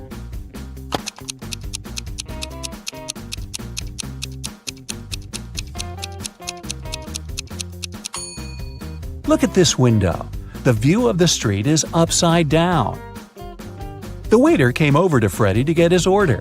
But suddenly, a woman at the next table began to shout, "Help me! Someone has put cockroaches in my soup!" The cafe manager questioned 3 suspects. The cook said that he had prepared the soup as usual. It was okay when he passed the dish to the waiter. The waiter said he hadn't touched the soup. He just served it to the woman and switched to another client, Freddy. The woman's husband said, "I wasn't there when my wife got the soup. I was washing my hands in the bathroom." Can you tell who's guilty?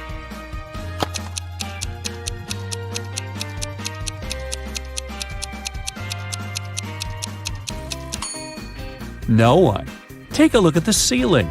The cockroaches crawled out of the ventilation and several of them fell into the lady's soup.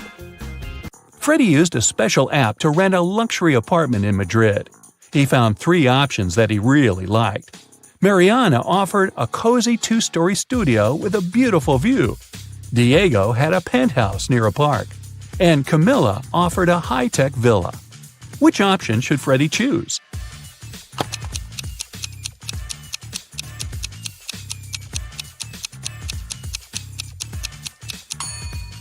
This penthouse has a cracked glass roof, which is extremely unsafe. As for the third option, see the Eiffel Tower? Camilla's high-tech villa is in Paris, not in Madrid. So, Freddy should choose the first studio. Freddy invited Mariana for a walk in the park. They walked a lot and got very tired. They decided to lie down on the grass and rest. Freddy woke up an hour later. Mariana had disappeared. Freddy started looking for her. Half an hour later, he fell into a big pit. It began to rain. The guy realized that the pit was going to get flooded. That was a big problem. Freddy couldn't swim. He found some stuff in the pit: a rope, a ball, and a bucket. How can Freddy get out?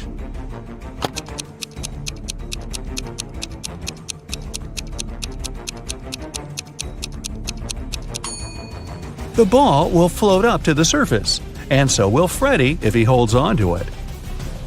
Freddy kept looking for Mariana.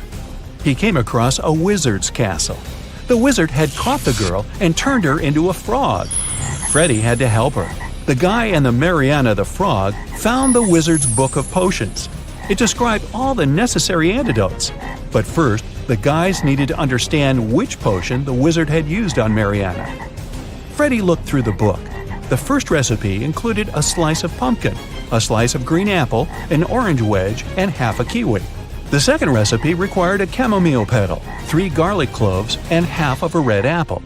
The third potion should contain an orange wedge, a garlic clove, a banana peel, and a chamomile petal. Which potion did the wizard use?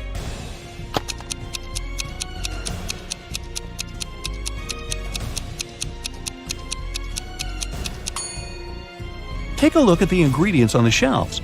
They only match the third recipe.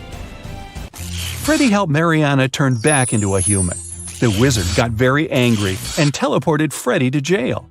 The guy was desperate. He had no idea how to escape. Suddenly, a creepy man opened the door and said, "Come on, I'm going to help you escape." Freddy followed him, but he slipped, fell to the floor, and hit his head. Freddy woke up in a pit. He didn't remember how he got there. If he went to the left, he would end up in the bathroom. If he went to the right, he would have to crawl through a tunnel filled with toxic waste that was leading outside. Which way should he choose?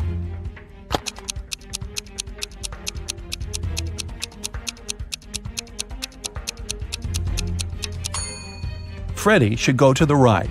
If he chooses the left corridor, he will end up in jail again.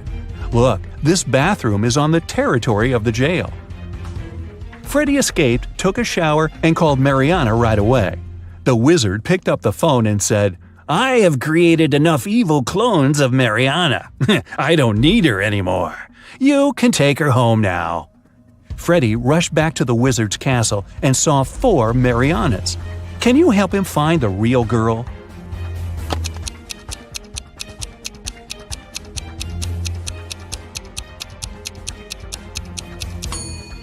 This Mariana has claws instead of nails. She looks like a werewolf. This one has very sharp teeth and ears. She's probably a vampire. This lady has scales on her face. She's a mermaid. So the real Mariana is over there. Rachel had been dreaming of becoming a famous actress. Finally, her dream was about to come true. A famed talent agency had invited Rachel for an interview. She arrived at the office to meet her new agent early in the morning. There were 4 people in the conference room. Can you tell which one is Rachel's agent?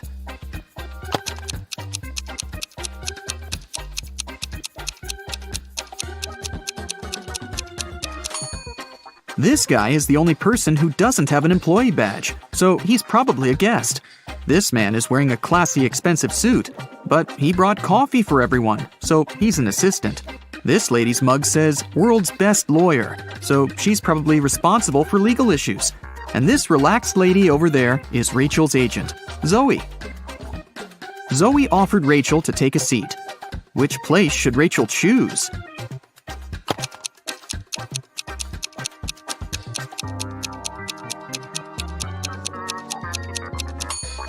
This chair is missing one leg. Someone has spilled coffee on this chair. The barista has written "The Boss" on the drink in this cup and left it on the table next to this chair. And someone has left a sweater on this chair. So, Rachel has only one option, and here it is. First of all, Zoe decided to check how smart Rachel was and offered her this puzzle. She used 3 pencils to make this triangle. Rachel's task was to create a perfect square by moving just 1 pencil. Can you help her?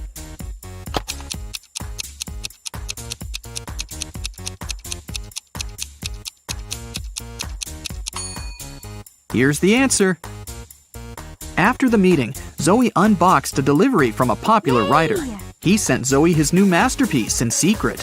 Zoe didn't say anything about this to her colleagues, but one of them was actually trying to steal the script.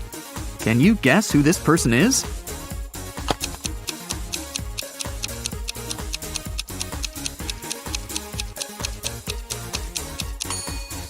It's the assistant. He's using his front camera to take pictures of the mirrored ceiling while Zoe is looking through the script. Zoe brought Rachel to her first audition. Rachel joined other actresses in a line. They were all competing for the lead role in a new series. The main character had poor eyesight, so all actresses put on fake glasses to get into character. Rachel didn't do well enough, and another actress, Sally, got the job. Rachel was very upset. But suddenly, Sally fell to the floor. She was unconscious, and Rachel called an ambulance. Doctors said that someone had poisoned Sally, but all the actresses ate the same snacks and drank the same water. Doctors checked the food, and it was fine. Can you guess what happened there?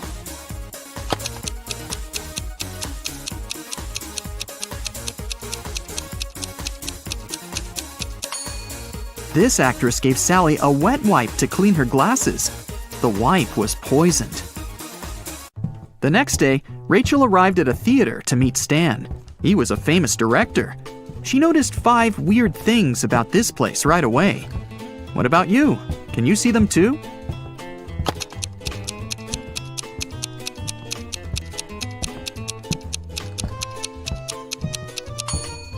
Something's wrong with the gravity. In particular, with this chandelier that isn't hanging from the ceiling as it should. The wind that the fan creates is blowing to the right, but this actress's hair is flowing to the left. There are human footsteps on the ceiling.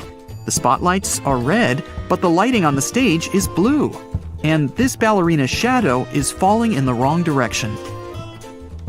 Stan introduced Rachel to his favorite actors, Josh, Steven, and Tyler. They were triplets that always joked around. But this time, they agreed that one of them would tell the truth, and the other 2 would lie. They told Rachel about their game. She had to guess their names. The first guy said that he was Josh. The second introduced himself as Steven, and the third guy said, "The second person always tells the truth." Can you figure out who is who?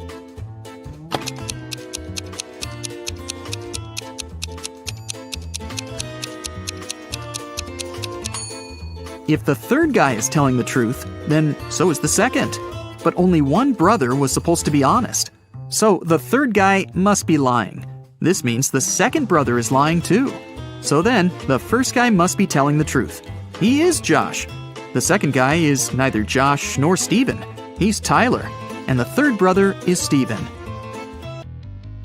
Stan offered Rachel to play a princess in his new production. Rachel went to the dressing room to apply makeup. Suddenly, she heard a scream. Rachel ran out of the room and saw the main star of the play on the stage covered in paint. Rachel questioned the suspects. Ron, an assistant, claimed that he'd been eating his sandwich on the balcony when it happened. Lily, a stylist, was on the phone with her husband.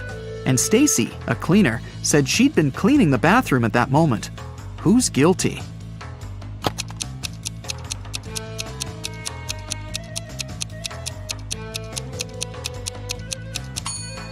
Ron. He's holding a sandwich, and it's still unwrapped. Now that Rachel got a job, she needed a place to stay in Hollywood.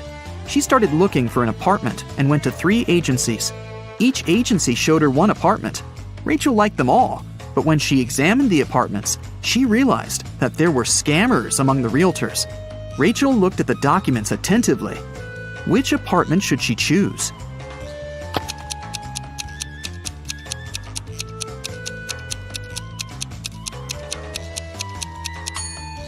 Rachel chose the third option. The first apartment is on the 6th floor. But that's impossible because the building only has 5 floors. And according to the description of the second apartment, its construction will be finished in 2025. This is 2022, by the way. But Rachel needs an apartment immediately. Rachel rented the third apartment and moved in right away. But something was wrong with the bathroom there. Can you see it?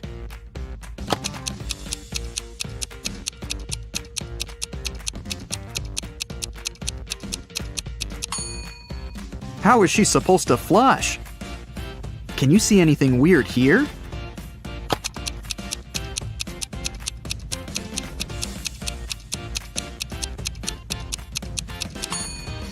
There's no shower drain. Rachel heard the doorbell ring. Her neighbors, Peter and Victor, brought her 2 cakes, but only one of them was edible. Can you tell which one?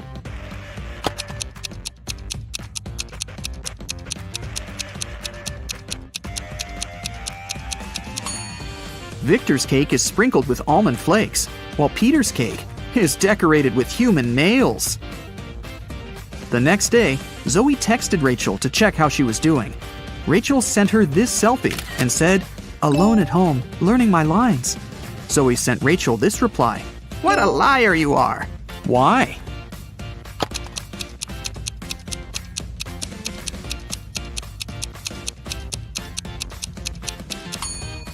If Rachel's alone, who's that guy? Zoe took Rachel to a party and introduced her to Nick, an eccentric billionaire who was financing one of Zoe's movie projects. They had a brief conversation, and then Rachel lost him in the crowd. In a while, Rachel noticed 3 guys facing away from her. Each of them looked exactly like Nick. Can you tell who the real Nick is?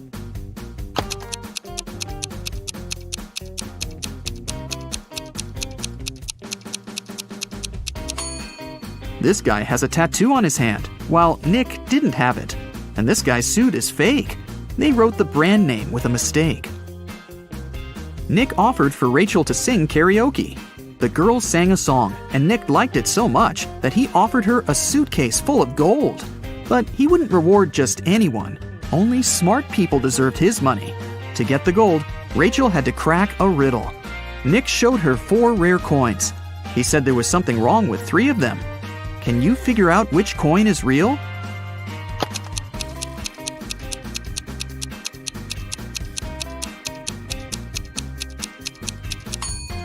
People who lived at that time didn't call their era BCE. This coin is from the future. Take a look at the date.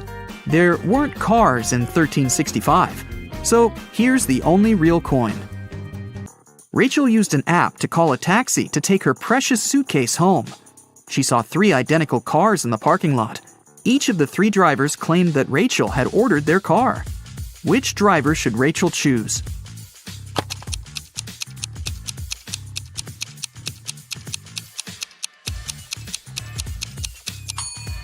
The third one.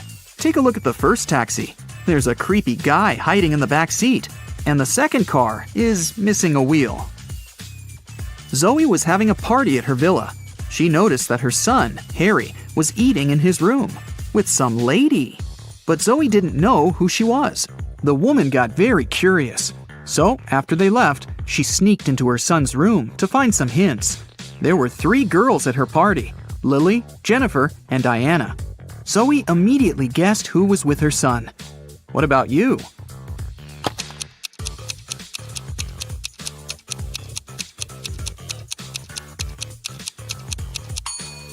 Harry is dating Jennifer. Look at the dishes on the table. There's a lipstick stain on the fork. Jennifer is the only girl wearing red lipstick. In the morning, Rachel went for a run in the park. On her way there, she met this woman. And a minute later, she saw another woman, absolutely the same. Rachel thought it was extremely bizarre. But, in reality, there were 5 differences between these 2 ladies. Can you see them?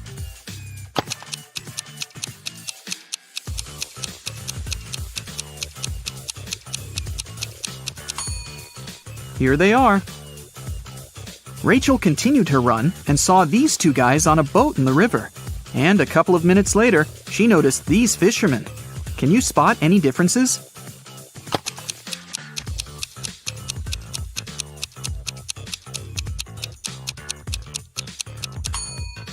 There are 5 differences between these 2 pictures. Have you found them all? Rachel stopped because she needed to tie her shoelaces. Suddenly, she saw these 2 women with backpacks. Can you spot 5 differences between them?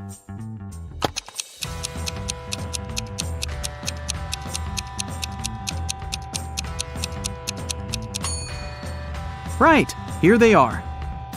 Rachel arrived at her apartment building and found her neighbor, Peter, unconscious at the bottom of the stairs. The scene in front of her eyes was so awful that Rachel fainted, and the concierge carried her home. In the evening, after her nap, Rachel left her apartment. And guess what? In the lobby, she came across Peter again. But this time, he was energetic and happy. He was also drinking some juice. How did he survive?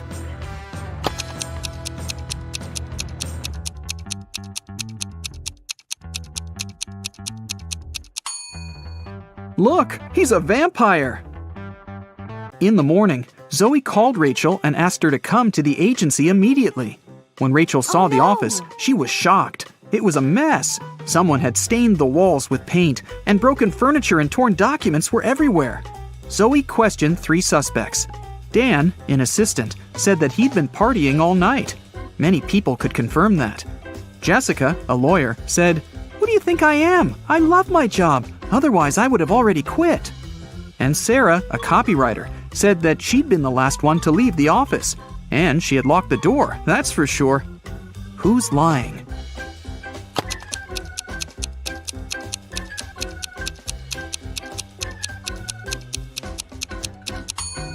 Jessica. All the mugs are broken, except for hers. World's best lawyer.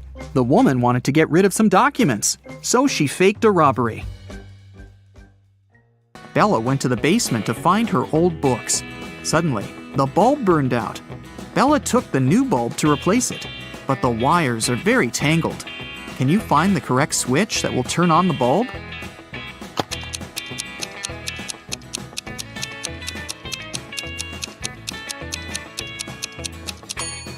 It's the red switch. The best way to get the answer is to start from the bulb.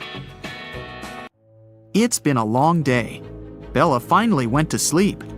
But when she saw her bedroom, she yelled and ran away. Can you tell what's wrong here?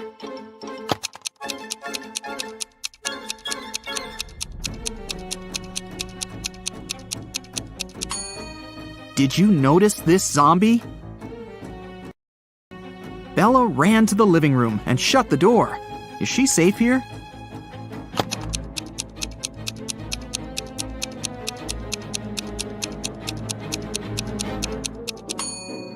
Nope.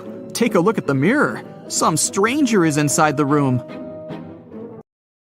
Bella and Shelley went hiking with their friends. 4 of them went into a completely empty lake. And then 8 people came out. How is this possible?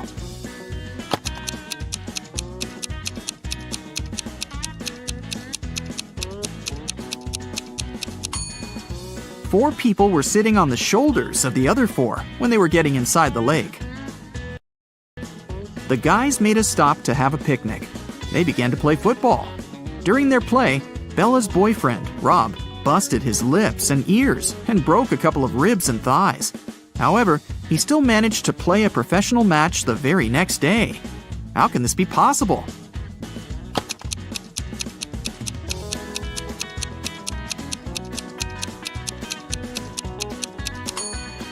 Rob knocked on his food plate accidentally while playing. He had pig lips, ears, and ribs, along with chicken thighs. When he knocked on his plate, he busted his food. On the way home, the guys went through a field. They saw a cow. It walked 30 feet north, 30 feet east, 30 feet south, and finally walked 30 feet west. All this time, where was its tail pointing? Can you solve this mystery?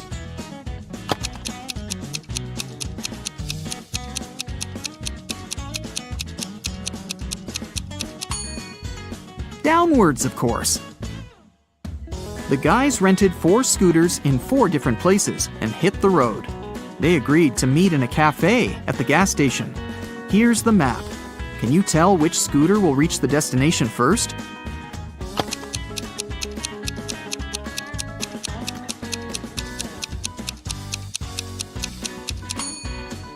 The third one. Bella and Shelley were trying to get the perfect gift for their father's birthday. Finally, they found this beautiful vintage watch, but they couldn't afford it. The seller offered them a deal. "Solve my riddle, and I'll make a 90% discount." The sisters agreed. The seller took out a $50 bill and asked, "What's the easiest way to double my money?" Can you help them solve this mystery?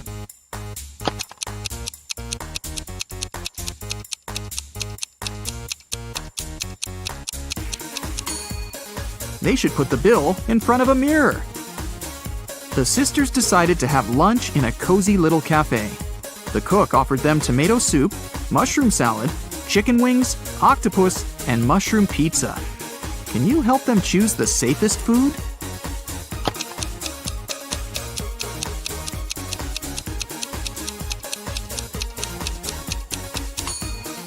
There are mirror shards in these chicken wings. Probably not the healthiest option. I'm pretty sure those mushrooms are poisonous too. This octopus is still alive, and this soup must be several weeks old. So, Bella and Shelley should choose the mushroom pizza. After lunch, the local barista offered the sisters free coffee if they managed to solve his tricky riddle. Here's the task.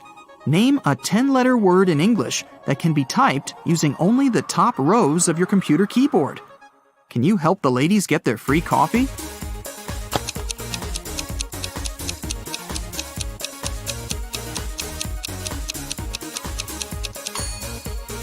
And the correct answer is typewriter. Great job! Shelley got a job at a restaurant. One night, a cook, a cobbler, and a doctor went to dinner together and asked Shelley to split the bill equally among them. When the bill arrived, it was for 4 people. How can this be possible?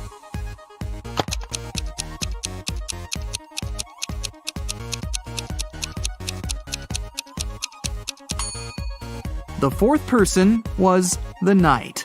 It was just misspelled as night. Shelley and Bella were walking down the street. Suddenly, they saw this creepy shadow. Can you guess what's going on here? Should they be worried?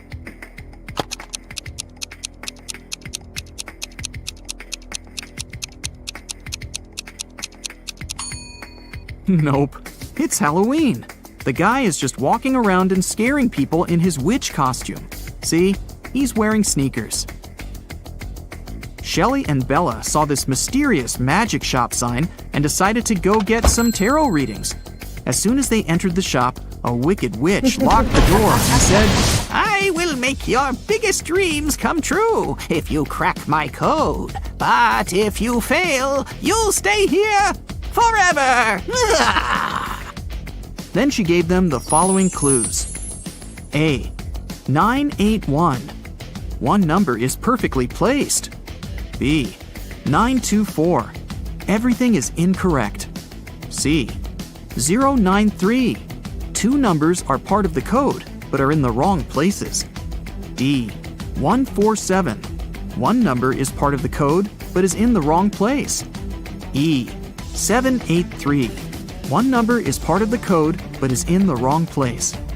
Can you help Shelly and Bella?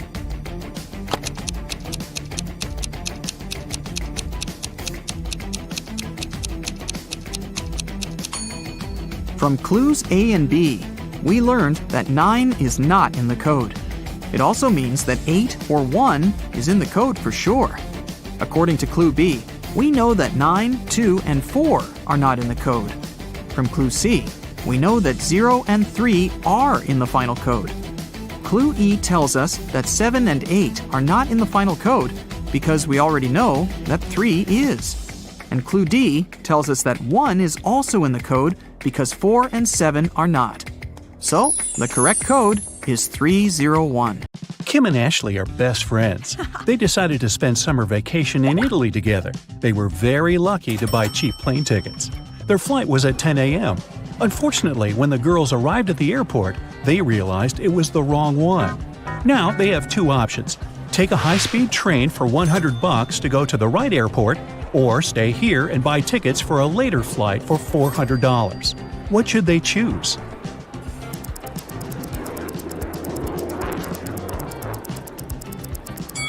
The second option. Look at the clock on the wall. It's 9:55 a.m. The boarding for their flight is already over. They won't make it even if they take the high-speed train. Kim and Ashley bought new tickets. They went to the airport restaurant to drink coffee. But one weird detail scared Kim away. She suggested they should leave that place as soon as possible. What did Kim see?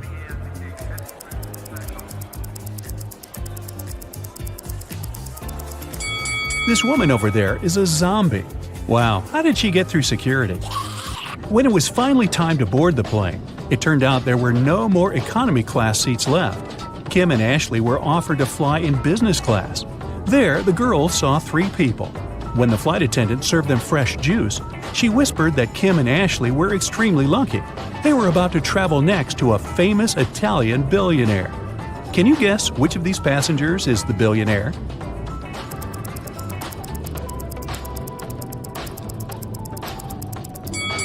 This glamorous lady is a good candidate, but it's very unlikely a billionaire will wear a 100% polyester coat. This guy's business suit is very elegant, but look at his shoes. They seem quite cheap and worn out. This funny gentleman must be the real billionaire. Although his outfit is rather casual, his gold watch looks very expensive. The glamorous lady began to chat with Kim and Ashley. She told them she had recently visited an exotic island with her friends. Then she showed the girls some pictures. When the lady went to the bathroom, Ashley whispered to Kim, "This woman is a liar. She photoshopped this picture." How did Ashley know that?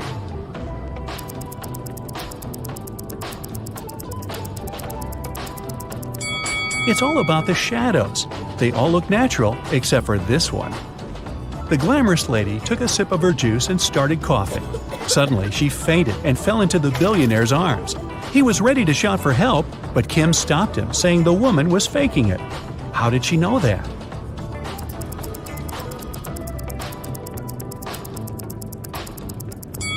Look at the content of her bag. It's full of the billionaire's pictures and magazine articles. She also has a tattoo with his portrait on her leg. This woman is obsessed with him. It was lunchtime, and the billionaire offered Kim to play a game.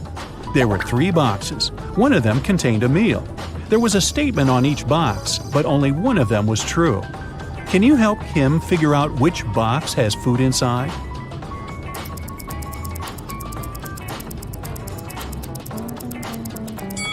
If the food is in the first box, there are 2 true statements. And if the food is in the third box, there are also 2 true statements. But we need just 1 true statement.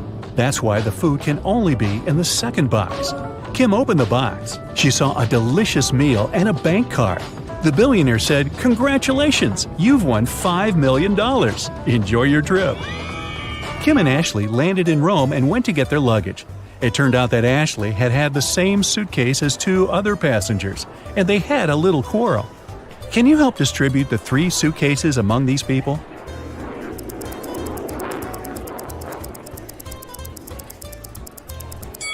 The first suitcase belongs to this woman. It's covered in her dog's hair. The second suitcase has some traces of a star sticker. You've probably noticed it before on Ashley's bag. And the third suitcase belongs to this man. Since Kim and Ashley were now very rich, they decided to find a real estate agent who could help them rent a luxurious villa. They wanted to spend their vacation there. The agent showed them 3 houses. Can you help the girls choose the best one?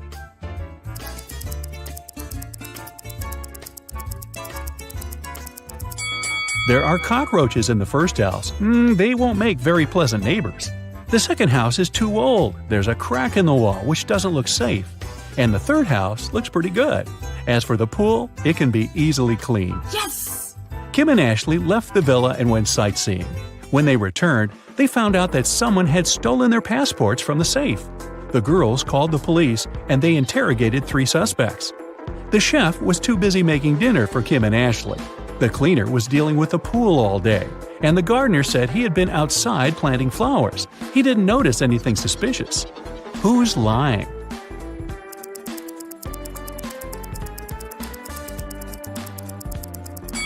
The gardener. If he planted the flowers, where are they? The police returned Kim and Ashley their passports and arrested the gardener. The next day, the girls went shopping. Sellers wanted to take advantage of rich and naive tourists and offered them overpriced souvenirs. Only one of these 3 items is a good deal. Oh. Can you guess which one?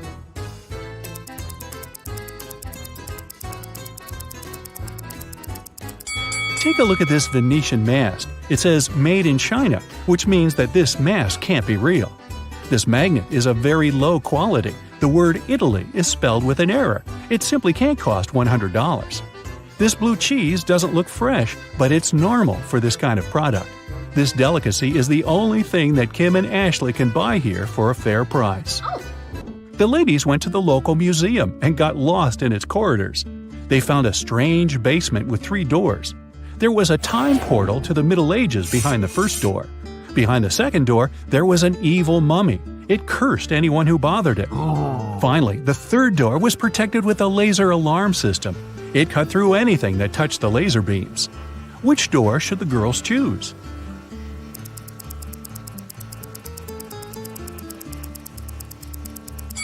The second one. The mummy is sleeping peacefully inside its sarcophagus. If Kim and Ashley are quiet and don't come close, they can just walk by it. Lucy and her best friends, Lily, Joy, and Rhonda, were having a pajama party. They decided to watch a movie in the living room. Lucy went to the kitchen to get some snacks. When she returned, she saw that Lily was lying on the floor unconscious. Rhonda said, "I was on the phone talking to my boyfriend. Suddenly, Joy hit Lily with a pillow and she fell down. I don't know why." Joy said, "Rhonda's lying. She hit Lily with a pillow very hard, on purpose." Who's lying?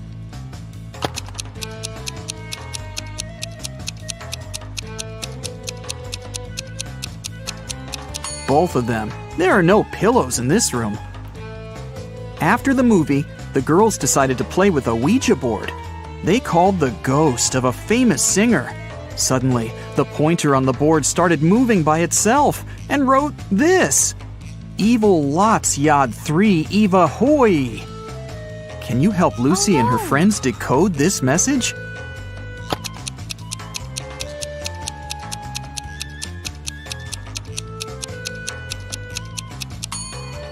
It says, "You have 3 days to live." The girls freaked out and interrupted the session. Lily offered everyone to take some pictures. They took many cute photos, but when they scrolled through the gallery, they freaked out even more. Why?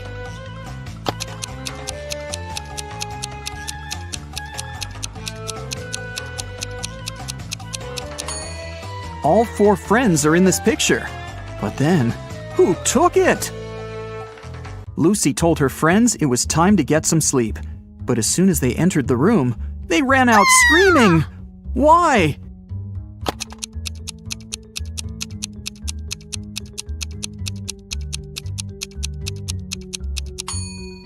Look at the mirror. It reflects a creepy shadow waving at them. Eventually, Lucy offered her friends to sleep in her parents' bedroom. and she opted for the couch in the living room. The TV was on, and it calmed her down. In the middle of the night, she heard some noise from the bedroom and hurried to check on her friends. All of them seemed to be sleeping. Can you guess which one wandered outside?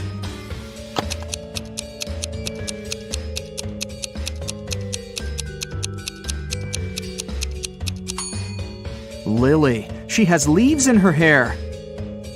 The next day, Lucy, Rhonda, and Lily met in the classroom. They were very concerned. Why?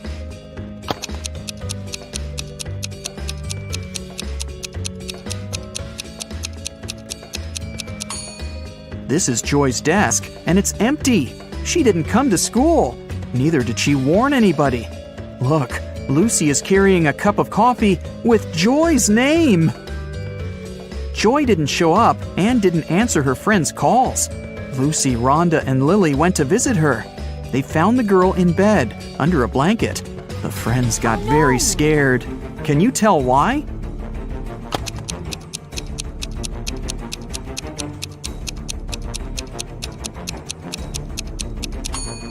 Joy has covered the window with a blackout curtain, and the shape of her ears and teeth has changed. She's turning into a vampire.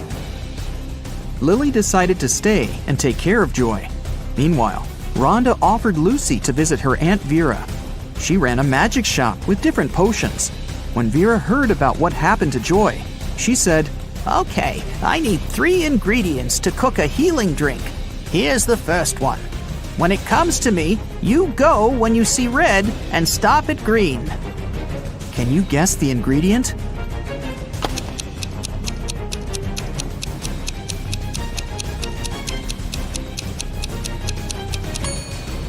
It's watermelon.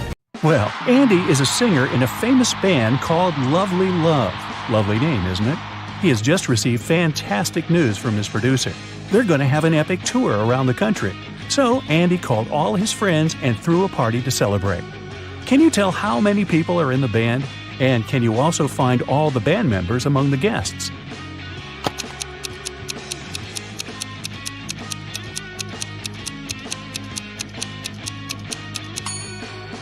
Although the room is full of musicians, Lovely Love consists of only 3 people. Take a look at this poster on the wall. There's a photo of Andy, Jessica, who's standing over there, and Bill, he's sitting on the couch. In the middle of the party, Andy's fan came over and asked for an autograph. She also asked Andy a question. What was your dream job when you were younger? Instead of giving her the autograph, Andy drew this rebus and said, "If you want to learn this secret, you have to crack my rebus." Ooh, sounds like it could hurt. Can you help the girl?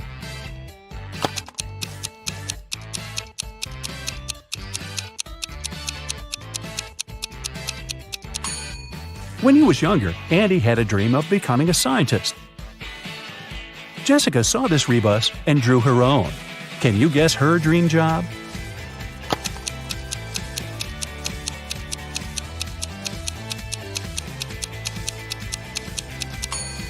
That's right, she wanted to become a firefighter. And Bill coded his dream job in this rebus. Can you crack it?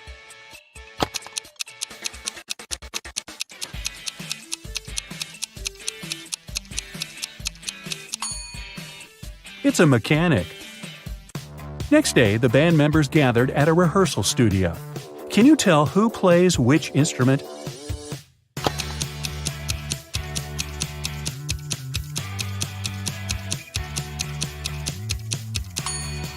Bill has a tattoo with a guitar on his shoulder, but this doesn't prove that he plays this instrument. In fact, he plays the piano. Take a look at this synthesizer. It has Bill's name written on it. Andy plays the guitar. There's a guitar case behind his back. And Jessica plays drums. She has drumsticks in her hair. Some fans sent Jessica flowers. She put them on a table and went to the bathroom to fill a vase with water. One of the guys decided to prank her. He sprinkled dry food coloring on the flowers. When Jessica returned, she put the bouquet in the vase and sniffed the flowers. Her face immediately turned purple. Can you tell who's responsible for this prank? Bill or Andy?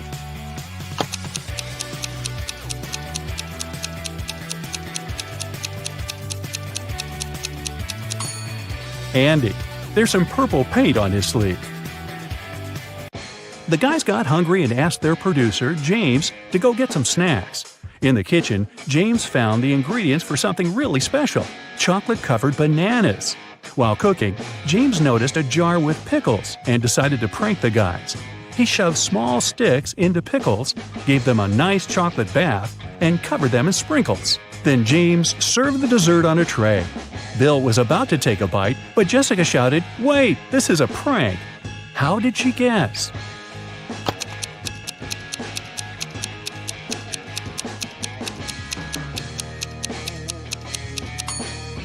All the bananas are curved, while the pickles are suspiciously straight. Finally, the guys put all their stuff inside a trailer and hit the road. Soon, they arrived at the first spot, a big music festival. But the guard at the entrance didn't want to let them in. He asked the musicians to solve his riddle. "I am so delicate that just saying my name will cause me to break. What am I?" Can you guess?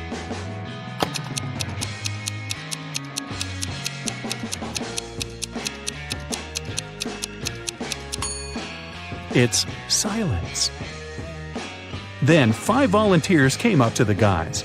There were 4 stages at this festival. Each volunteer was responsible for one of the stages. This means one of the volunteers was fake. Ooh.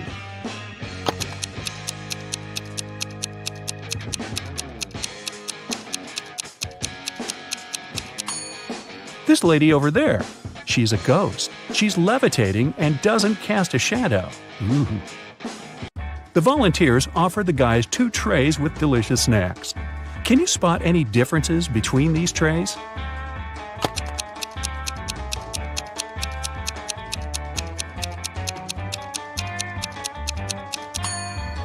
Here they are. There was only 1 minute left before the performance. The guys took their instruments and got ready to go to the stage, but suddenly they realized that the door was locked. They were stuck inside the dressing room. Andy found this note next to the door. He didn't waste a second and cracked the code. They made it to the stage on time. What was the code?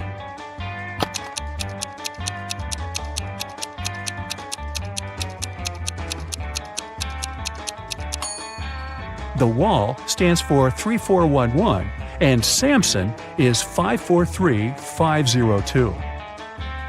Jessica left her stuff in the dressing room. When she returned, she saw that someone had stolen her backpack. The manager called the police and locked the doors. A police officer arrived and detained 3 suspects. The manicurist said that she had been focused on her work. The cleaner said he had been mopping the hallway and hadn't noticed anyone suspicious. And the hairdresser was too busy taking pictures for her Instagram account. Have you guessed who the thief is?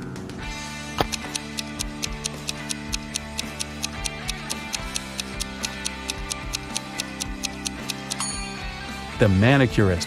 Look at the color of her nail polish. The festival manager arranged an after party and invited the guys to join. The dance floor was full of famous musicians. Andy noticed his idol, Stan, and came up to ask for an autograph. Suddenly, Stan fainted in the middle of the room. Someone had poisoned him. The police questioned 3 suspects. Bill said, "I was talking to Kitty. She's a journalist." Kitty said, "Stan and I have been best friends for ages, and I would never hurt him." And Melanie said, "I was eating my dinner when Stan got sick. I didn't see anything suspicious." Can you guess who's lying?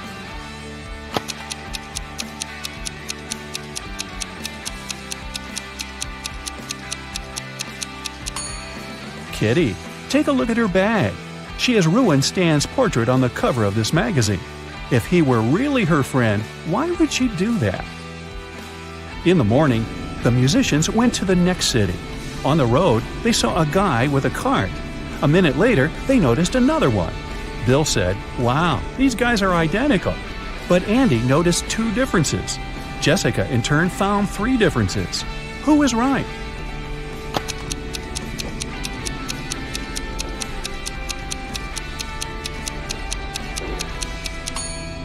Jessica. These are the differences between the men. Sometime later, the guys saw a couple of hitchhikers on the side of the road, and in 5 minutes, they saw a similar couple. Andy noticed one difference. Bill said there were 2 differences, and Jessica noticed 3 differences. Who was right?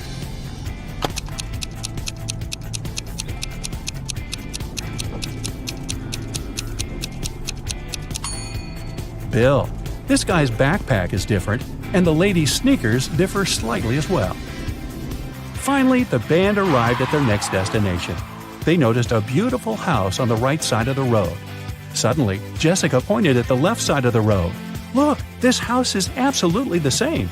But Bill noticed 3 differences. Andy was sure that the houses had 2 differences. Who is right?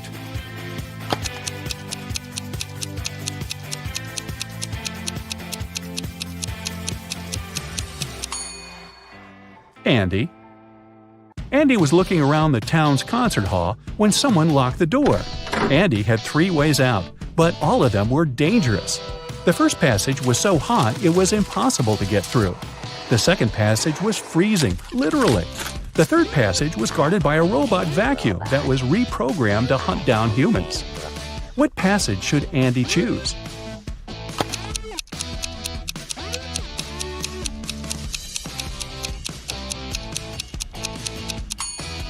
The third passage. The robot might start hunting him, but it's just a cleaner robot. What harm can it cause? Jessica wanted to get into the rehearsal studio, but the door was locked. A note on the wall gave Jessica a hint. Jessica was very smart, so she cracked the puzzle very quickly and unlocked the door. What was the code?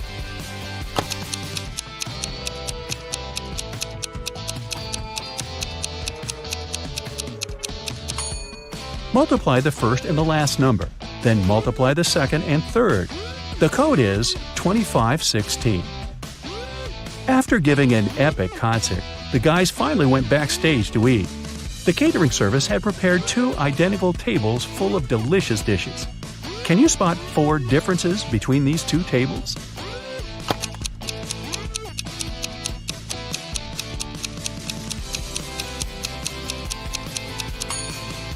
Here they are. The guys rented a cozy apartment for one night. Bill was nagging all the way there, which annoyed Andy and Jessica. So they decided to teach Bill a lesson. They dropped the key to his bedroom into a bucket of water. His task was to get the key out without touching the water or using any tools. And still, that night, Bill slept in his bedroom. How did he get the key?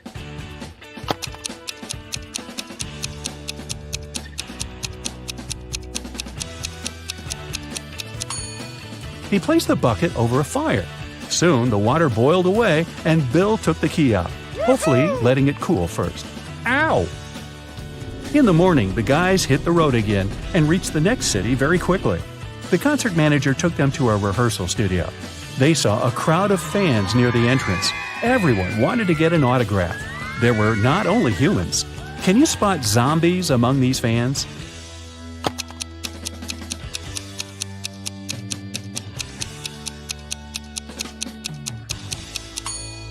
That's right, there are 3 zombies in the crowd.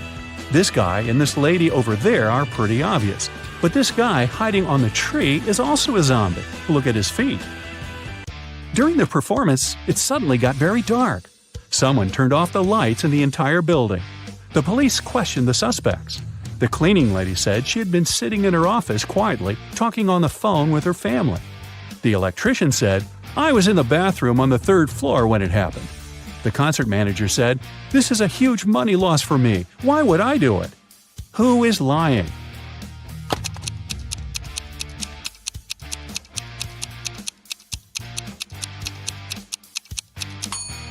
The electrician. Look at the wall. He's indeed on the 3rd floor, but there's a sign on the toilet door. It's closed for renovation for 2 weeks. Andy got lost backstage. He found 4 doors that led out of the concert hall. But all 4 passages looked suspicious. A hungry monster was hiding behind the first door. A fire was burning behind the second door. The 3rd passage was full of poisonous gas. And there was a room without any windows behind the 4th door. Can Andy get out of the concert hall?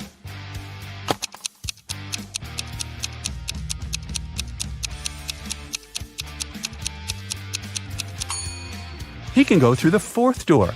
There are no windows there. But no one said it didn't have a door. After the last concert, Andy finally got the courage to invite Jessica on a date. She came to his place and they watched a movie. Then they had a long conversation. Jessica told Andy a lot about her past and about her future plans. Andy went to the kitchen to prepare some snacks. When he returned to the living room, he saw two identical women. Both of them claimed to be the real Jessica. How did Andy understand who his girlfriend is?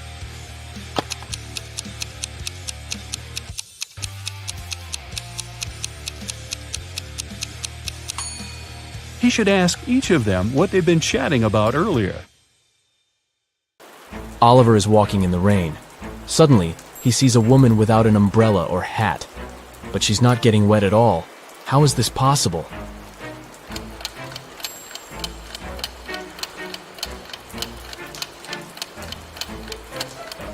The woman is walking inside a covered area, such as a covered sidewalk. 4 friends go hiking and take a picture by the lake. Can you spot anything weird?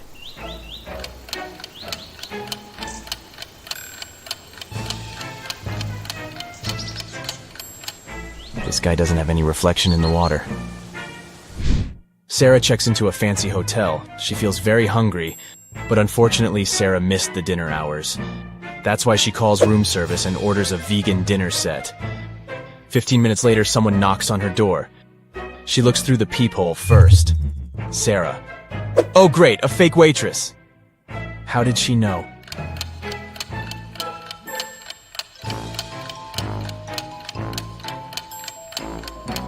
The waitress is fake because she didn't know that Sarah ordered a vegan meal.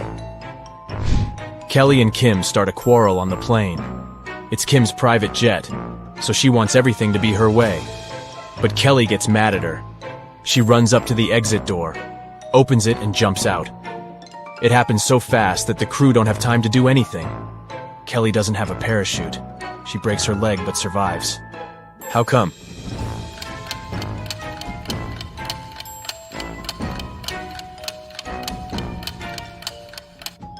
The plane had already landed.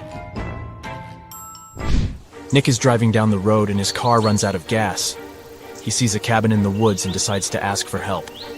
When he gets there, he finds 3 people inside. They offer to help him, but only if he agrees to stay there forever. Why?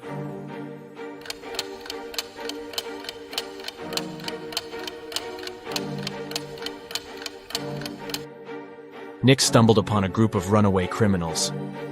They're afraid that he would tell others about their location. Early in the morning, Detective Robinson receives a call from his neighbor, Ethan. Ethan, please come as soon as possible. Someone attacked my wife.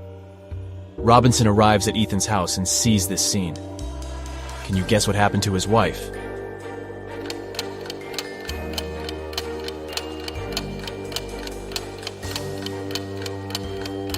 Take a look at the calendar on the wall. They pranked the detective because it was April 1st. The city has been taken over by zombies. Let's take a look at this group. Only one of these zombies is a male. Can you guess who?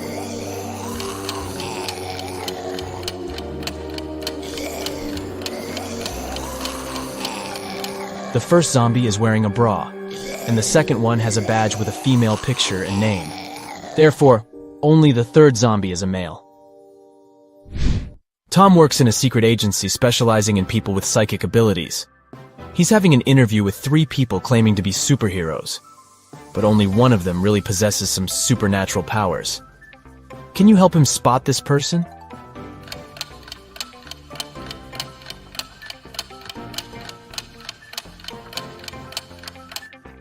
Take a look at the third lady. She's holding her phone with the power of her mind without even touching it. Stella and Bella go on vacation. They take 2 pictures on the beach. Can you spot 10 differences between them? You can pause the video if you need additional time. Ready to see all the 10 differences?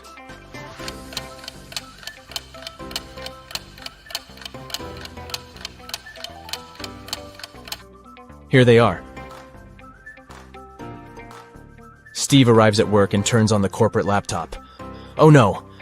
Someone has changed the password. Steve looks around and finds a sticker with a clue. 32, 18, and 29. He enters the number, but it doesn't work. Can you help him crack the code?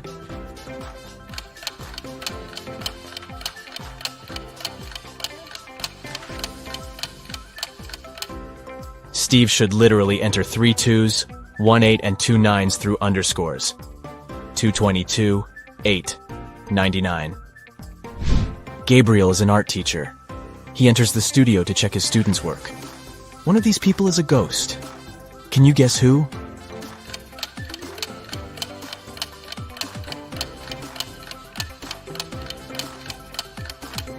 It's the model.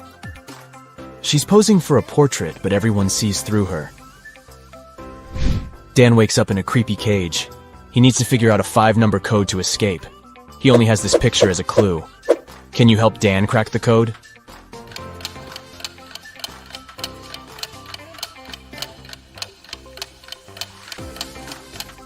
To solve this mystery, we need to count the number of legs that each object in this picture has. The human has 2 legs, the fish has 0, the ladybug has 6, the dog has 4, and finally the spider has 8 legs. So the correct code is 20648. Alex went hiking and got lost in the woods. The sun had already set when he finally found a road. 3 drivers stop and offer him a ride to the nearest village. Can you help Alex choose the safest option?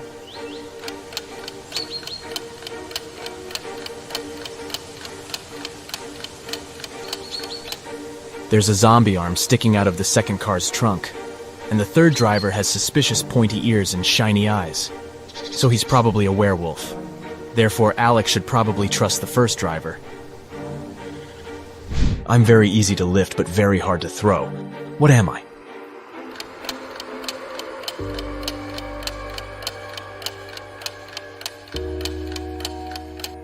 I'm a feather. Kim downloads a dating app hoping to find her true love. She likes these 3 men equally. They begin to chat, and the guys send her some selfies. Each man claims to be single. But in fact, only one of them doesn't have a girlfriend. Can you guess who?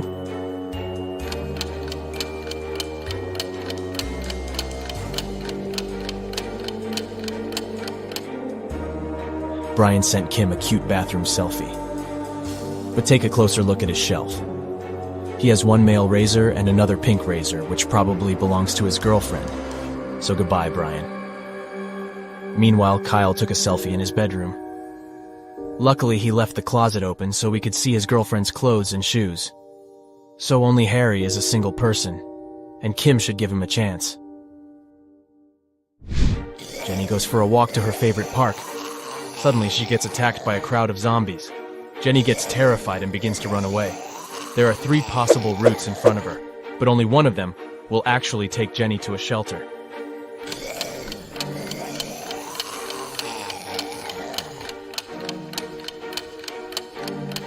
Can you help her escape? Jenny should choose Route C. Ethan owns a successful flower shop, but today he's very upset. Someone has stolen all the red roses from the storage room. Ethan questions 3 suspects among his staff. Leah, the chief florist, says, "I spent the whole day creating bouquets with pink lilies for a wedding ceremony." Donna, the manager, says, "I don't know who stole the roses. I didn't even enter the storage room today. I was consulting our clients all day long." And finally, Mike, the florist assistant, says, "Fresh red roses were delivered early in the morning. I brought them to the storage room, and I've never entered it again." Who's lying?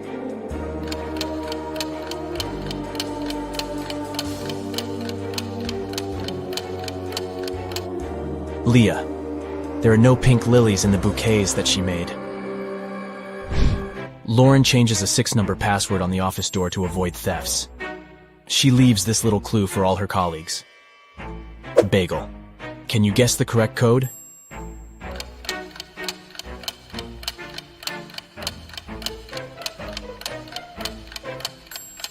To solve this mystery, we should calculate the number of each given letter in the alphabet.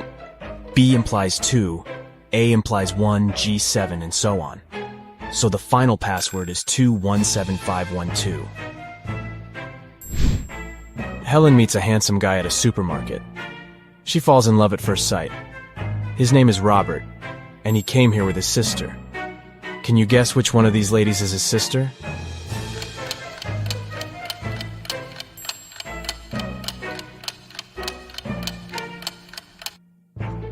It's the third woman. She's the only one who's shopping without a separate cart or basket because Robert carries it. The police officer is chasing Kendra, who had just robbed a jewelry store. The teenager sneaks into the nearest school, and the officer follows her. She notices Kendra's hoodie by one of the doors and enters the classroom. There she sees 4 students who look like Kendra. Can you decide who's the real robber?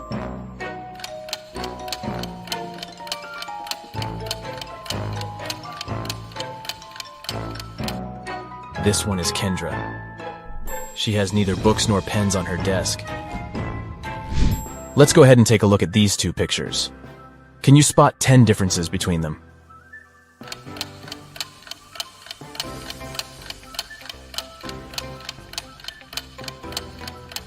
Ready to see the solution? Here are the 10 differences. It's a Sunday afternoon. Most people are spending it at the local shopping mall. Nothing usually happens here. But suddenly a man snatches a woman's bag and runs away. The woman calls a security guard and yells, "Don't just stand here, go after him!" But the thief has already disappeared into the crowd. Can you help the guard find the thief?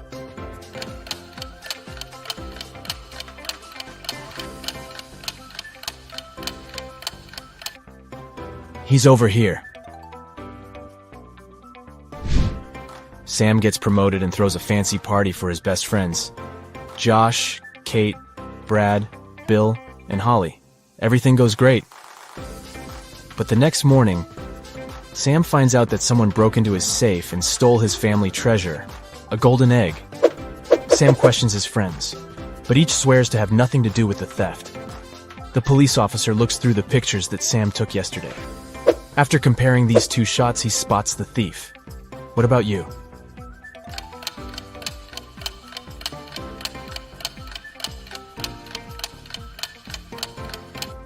Yesterday, Holly was wearing a classy hat. In the first picture, the hat is pressed close to her head. And on the second one, the very same hat is much taller. That's because she hid the golden egg inside it. Violet returns from a business trip. She enters her office and sees a beautiful gift basket on her table. There's a love note from a secret admirer attached to the package. Violet gets very curious. She figures out 3 suspects and asks them just one question. "Did you send me the gift basket?"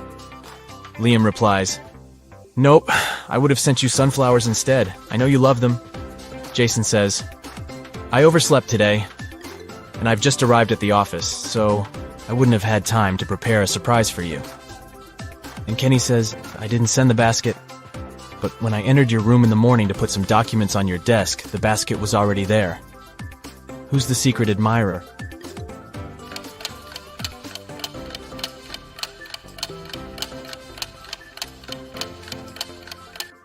The love note is written on a pink sticker. Kenny has similar sticker notes in his workspace, and his handwriting is very similar to the love note. Busted! Tyler receives a message from his new girlfriend, Kitty. She invites him over for dinner.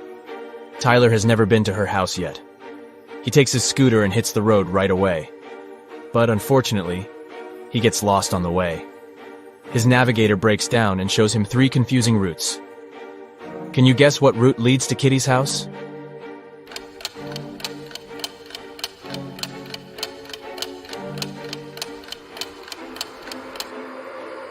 Tyler should take the first route.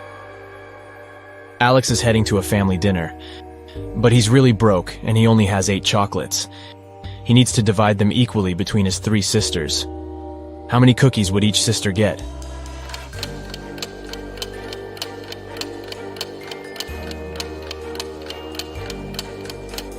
Zero. Alex has chocolates, not cookies. Nellie's father has 5 daughters. The name of the eldest daughter is April. The second daughter is May. The third one is June. And the 4th daughter's name is July. Can you guess the name of his 5th daughter?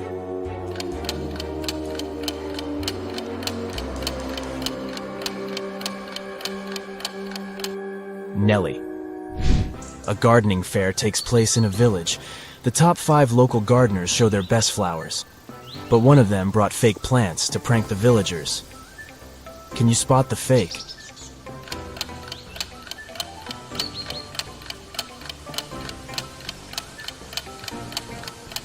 Bumblebees fly around all the plants except for the 4th flower pot.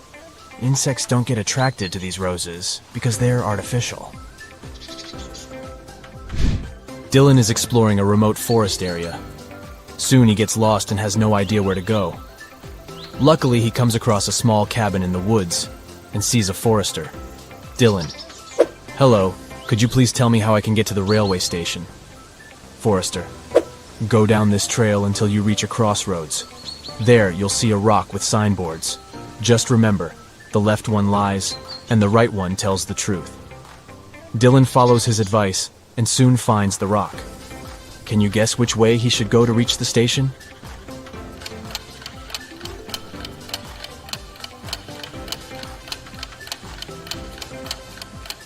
Since the left sign is lying and the right one is the truth, Dylan should walk straight ahead. Claire puts on a classy white suit and goes for a walk. Suddenly, a big dog pops out of nowhere and jumps on her. The dog stains Claire's outfit with dirty paws. She gets furious and yells, "Whose dog is this?" Can you spot the owner of this animal?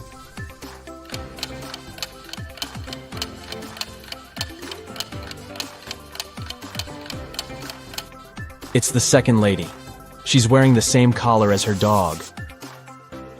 Anna runs a chocolate factory. She offers all her clients a special deal. Anyone can exchange 5 chocolate wrappers for 1 chocolate bar. Robert spent 2 weeks collecting the wrappers and managed to find 77. Yeah. Can you tell what maximum number of chocolates he can get from Anna?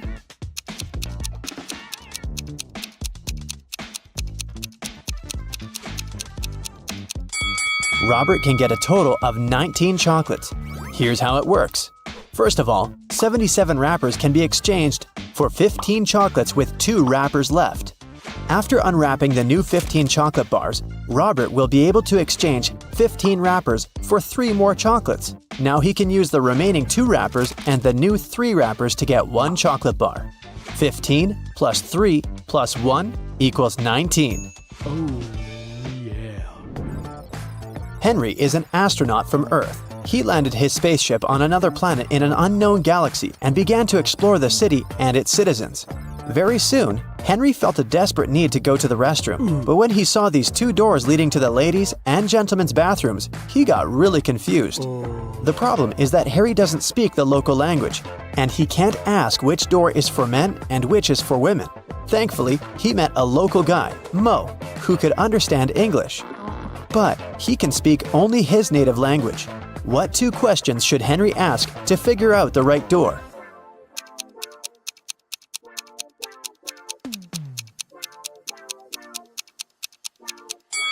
He should point at one of the doors and ask, "Is this the men's restroom?" Then he needs to remember Mo's reply and ask, "Am I a man?" If Mo says the same word, then the restroom Henry is pointing at must be for men. And if Mo says a different word, the restroom is for women. There were 9 candies in a box. 9 people took 9 candies, but 1 candy is still in the box. How can it be possible?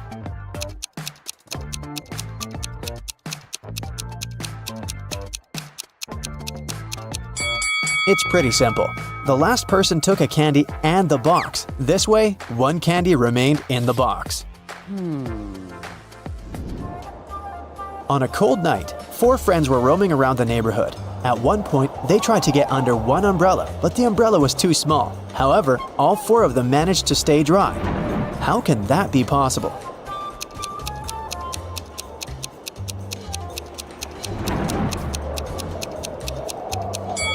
It's possible because it wasn't raining. Meet Erica and Jim. Do you have any idea why he pushed her?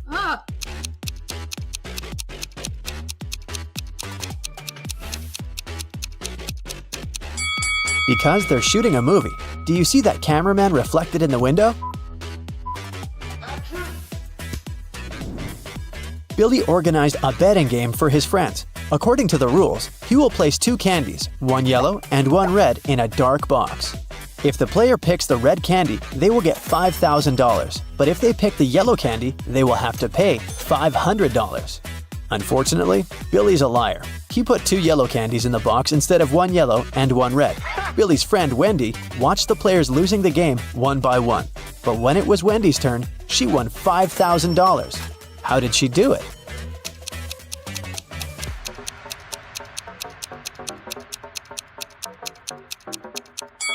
She picked a candy and, without showing it to anyone, ate it. Then she picked the remaining candy, which was yellow, and showed it to everyone.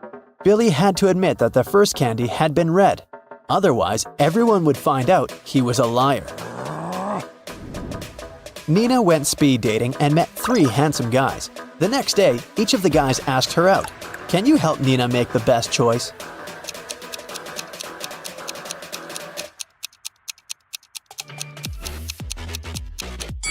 Brad didn't even ask the girl if she wanted to go to the restaurant or not.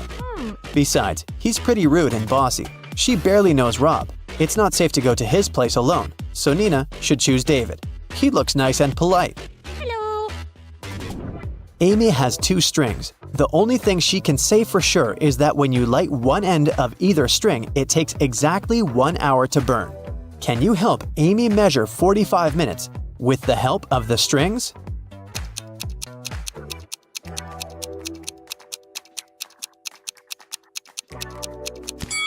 She should light both ends of the first string and one end of the second string. In 30 minutes, the first string will have burned completely. To measure the remaining 15 minutes, she should light the second end of the second string. When it's fully burned, we'll know for sure that 45 minutes have passed. Adam is a famous opera singer. He's going to perform for the king and queen for 7 days in a row. In return for his work, they should pay him 1/7 of a gold bar per day. Adam doesn't accept prepayments. He requires a daily payment, which is 1/7 of a gold bar. What's the fewest number of cuts they should make to be able to pay Adam each day?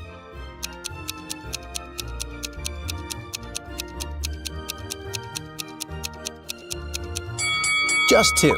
Here's how it works. Day 1, cut 1/7 of the gold bar and give it to Adam. Day 2, cut 2/7 of the gold bar and give this piece to Adam. He'll give you 1/7 of the bar back. Day 3, give the singer the 1/7 piece you received the previous day.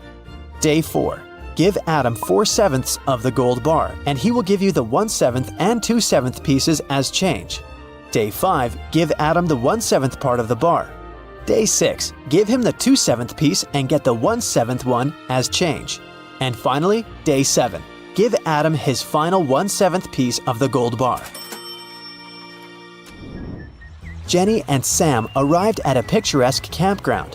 They had to set up a tent. There were 3 good spots: in the forest, in the field, and near the lake. Which place should they opt for?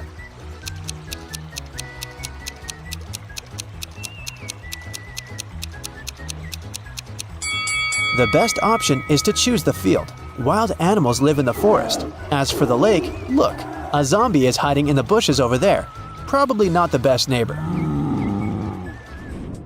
George was walking down the street. Suddenly, a wizard popped out of nowhere and teleported George to his castle. He offered the guy to choose between these 3 doors. There's a hungry tiger behind the first door. There's an angry dinosaur behind the second door. And the room behind the third door is filled with toxic gas. Which door should George choose?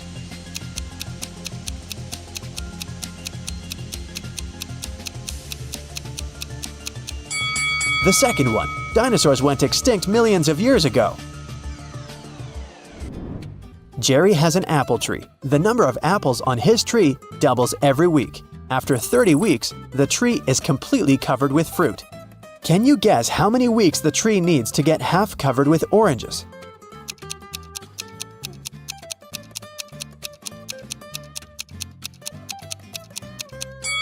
Oranges don't grow on apple trees, but if I asked you about apples, the answer would be 29 weeks. Because, as we know, the number of apples doubles every week. In the ocean, there's an island. On the island, there's a house. In the middle of the house, there's a glass of water. Inside the glass of water, there's a coin. What's in the middle of the ocean?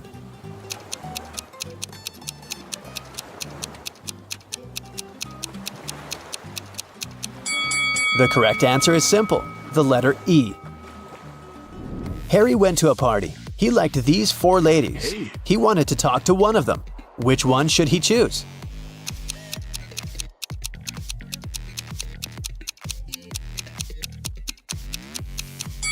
Take a look at the first lady's hand. She's a zombie. The second lady has a vampire bite on her neck. She can turn into a vampire any minute and ruin the date. And the fourth lady is a ghost, so Harry should go and talk to the third lady. Hello.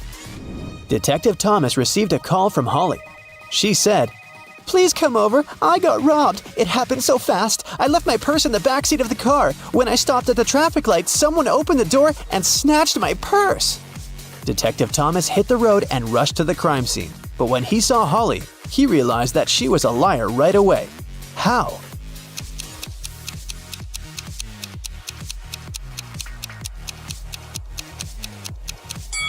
Holly has a 2-door car. How could a thief steal something from the back seat? There are 3 houses. One of the houses seems very weird. Can you tell which one of them looks suspicious?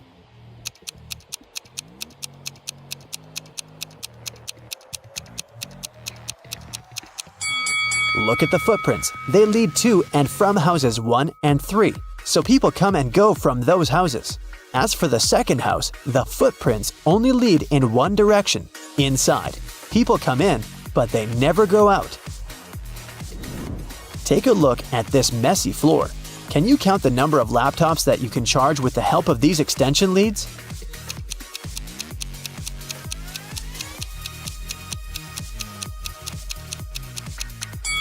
The cord of extension lead 3 is torn.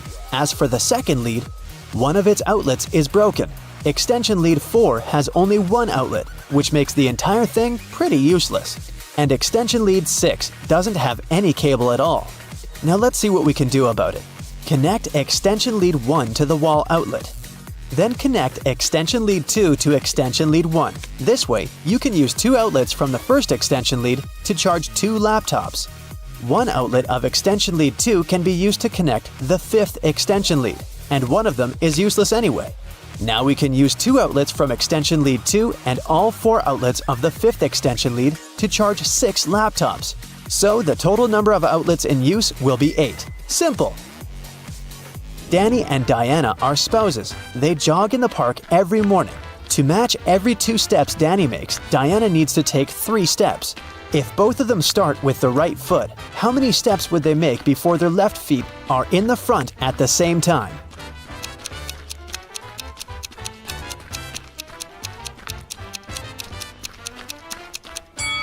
They'll never reach that goal. Here's how it'll go. I'm a 5-letter word under you. Remove the first letter and I'm above you. Remove the second and I'm around you. Who am I?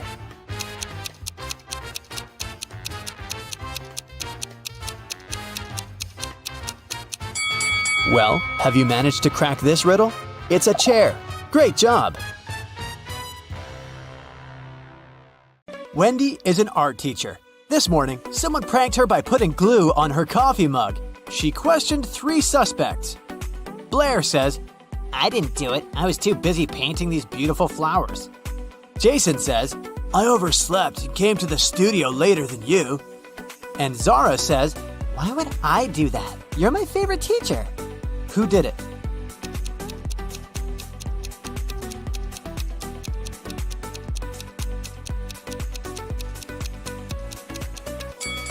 It was Zara.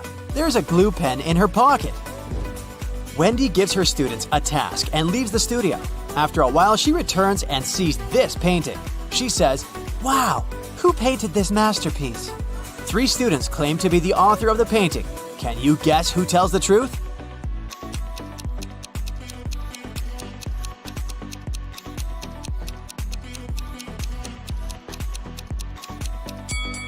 To solve this mystery, we should take a look at their palettes. Only this student has all colors that match the painting. Wendy goes outdoors to buy some food for lunch.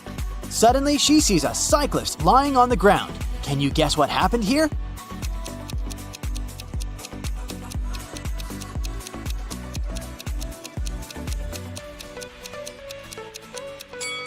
In fact, the car hit the ketchup bottle. The cyclist just fell nearby and got stained. Wendy receives a delivery. 3 identical boxes with artist supplies. All boxes are labeled incorrectly. Wendy needs to label all boxes correctly by opening just one of them. Can you help her?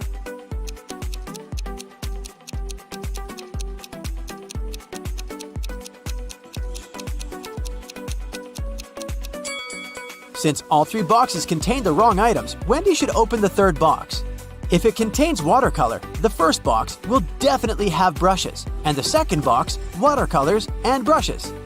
And if she finds brushes in the 3rd box, the first one will contain both watercolors and brushes, while the second one, watercolors only. The delivery guy walks outside and yells, "Hey, call the police! Someone stole my car!"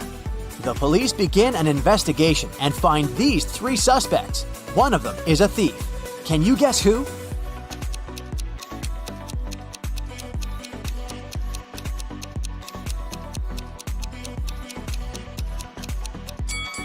The first guy is just coloring his fence, and the third one is a gardener. But the second guy is hiding a lockpick in his shirt pocket, so he's the thief. Wendy comes to a party. 3 guys invite her to dance, but one of them is a werewolf. Can you guess who?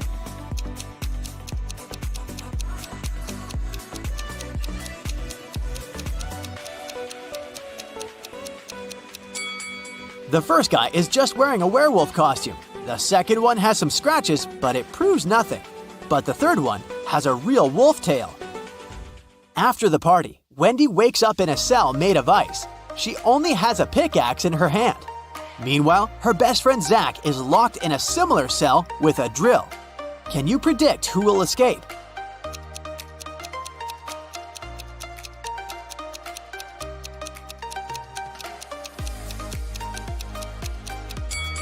Only Wendy will escape. Zach can't use a drill without electricity. The next day, Wendy arrives at the art studio. She leaves her takeaway coffee at the desk and goes to the toilet. Wendy returns and finds out that someone had drunk her beverage. She checks the cup surface for fingerprints, but she only finds her own traces. Wendy questions 3 suspects among students. Blair says, "Sorry, I've been washing my brushes in the sink. I didn't look at your desk." Jason says, "Sorry, I don't like coffee, and besides, I've been streaming stories for my followers." And Robin says, "I was changing in the dressing room to be a model for portrait class." Can you spot the thief?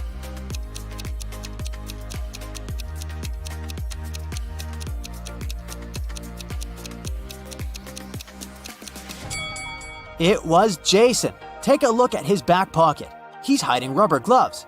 That's why he didn't leave any fingerprints. Wendy receives an emergency call.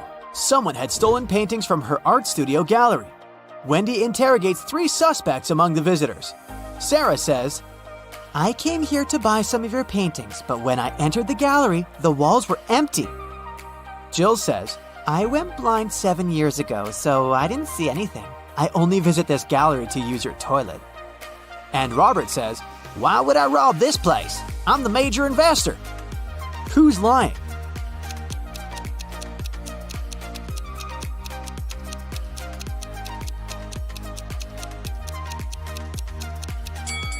Jill. If she's really blind, why did she bring this photo camera with her?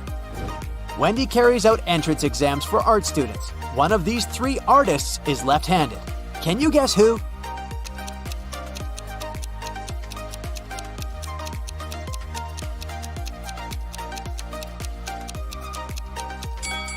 It's the third guy. It's easier for lefties to hold a palette in their right hand and paint with their left. This way, his left hand works and the right one stays static. During exams, one guy named Bobby gets very sick and faints. Wendy calls the ambulance and takes him to the hospital. She's just met Bobby, so she doesn't know his relatives, but still. Wendy manages to notice his wife in the hospital right away. Can you spot her too?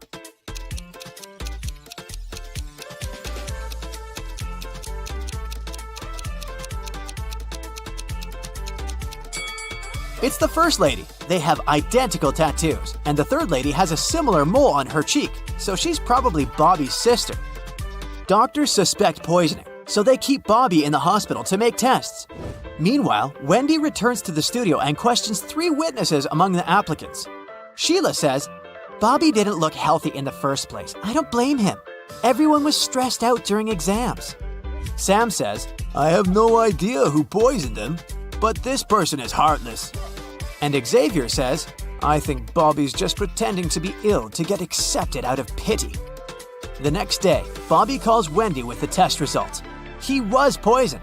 Wendy calls the police right away and they arrest one of the witnesses. Can you guess who and why?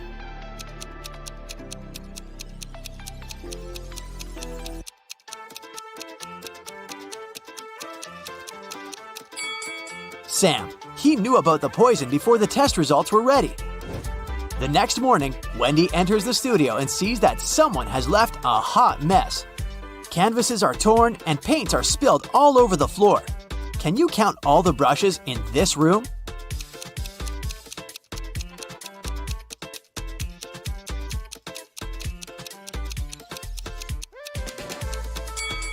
"13. What about the glass jars? Can you count the exact number?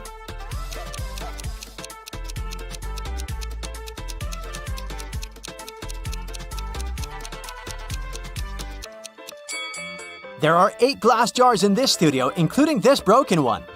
Wendy asks her 3 students, "Who's responsible for this mess?" Nina replies, "I think it was David. He never washes his hands and clothes. He's such a weirdo." David says, "It was Nina. She's just jealous because her paintings weren't selected for an art exhibition." And Amber says, "I don't know who did it. Yesterday, I was feeling sick and stayed home. Who's responsible for this mess?"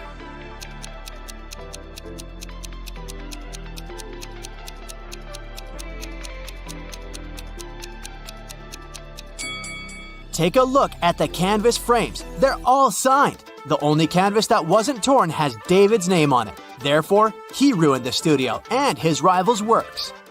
Wendy asked her students to the park for an en plein air class. Can you see any weird details in this area?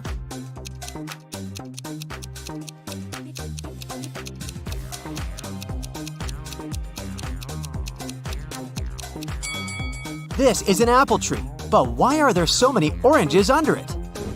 2 students have painted almost identical pictures. Can you help Wendy find 3 differences?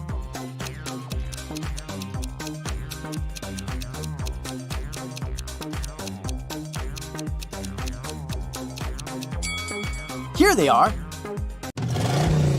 Hey, meet Callum, the world's best detective. You ready for a ride-along? Let's go. It was a rainy and gloomy day, and Detective Callum was having a snack in his office. Suddenly, a woman burst in and asked for help. She said she had hung her laundry outside to dry, then gone back in the house to watch some TV. When she went back out, her favorite dress was gone. She suspected her neighbor, Jane. She was always jealous of that dress. She even wanted Jane arrested. Detective Callum wasn't impressed. He said she had just made up the whole story. How did he know?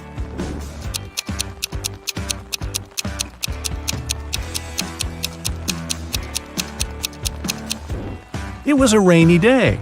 Who'd be silly enough to hang their laundry up outside? There was a speedy thief in town who ran so fast that no one could catch her. After a lucky tip-off, the police saw a woman climb in through a store window. They surrounded the store. Inside were 3 women. Detective Callum was called in to interrogate them and identify the thief. When the detective arrived, he didn't even need to ask a single question. He knew exactly who the thief was. Which one was it?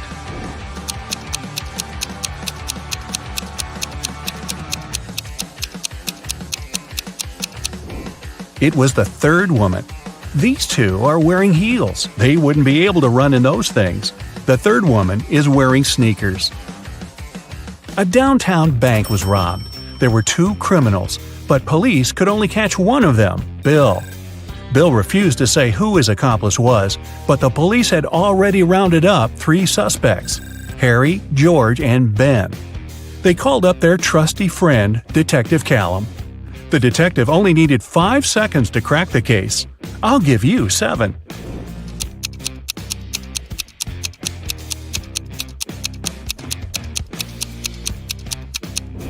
It's Ben. Look, he has the exact same tattoo as Bill. Several women had gone missing recently, and even though it was a small town, police just couldn't catch a break. No clues for months. One day, Callum spotted the kidnapper going into a small abandoned shed.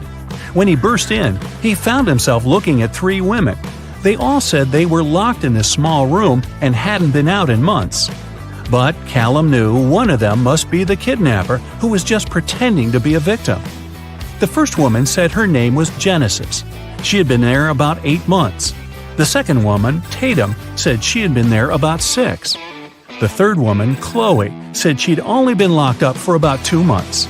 The detective knew exactly who the kidnapper was. Do you?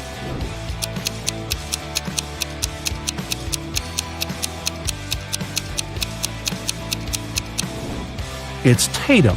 Look at her nails. She has a fresh manicure. 6 months? Yeah, right. The owner of an ice cream parlor filed a theft report. Someone stole all the money from the register. He was only gone for like 2 minutes. Detective Callum showed up 20 minutes later. There were 3 people inside. Ainsley said she had been talking on the phone with her friend. She hadn't seen anything. Rhett said he just arrived a couple of minutes ago. Joshua said he wasn't really paying attention. He didn't notice anything. So, can you figure out who's lying? Who stole the money?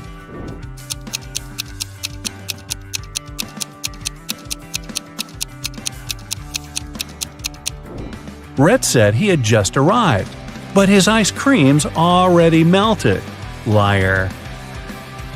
Phoenix wanted to get her dad the best birthday present ever, but she didn't know what he wanted.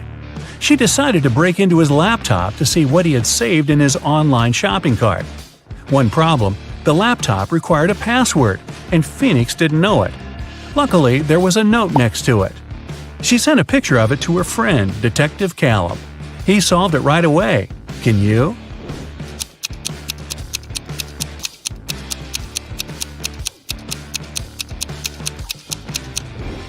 The note doesn't make sense because it's upside down. Flip it over and you'll see a sequence of numbers 88, 89, 90, 91. The numbers before it are 86 and 87. So the password is 8687. Detective Callum traveled to a small neighboring city where young women were being kidnapped every day. 4 had already gone missing. They all lived on the same street. Their names were Ava, Bella, Celeste, and Daphne. There were only 3 women left on the street: Ava, Riley, and Georgia. Callum had to act fast. Who would be the next target?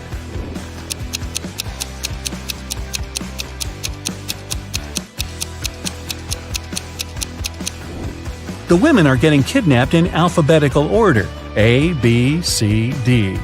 The next target will be Ava. Mr. Coleman's mansion was robbed while he was on vacation.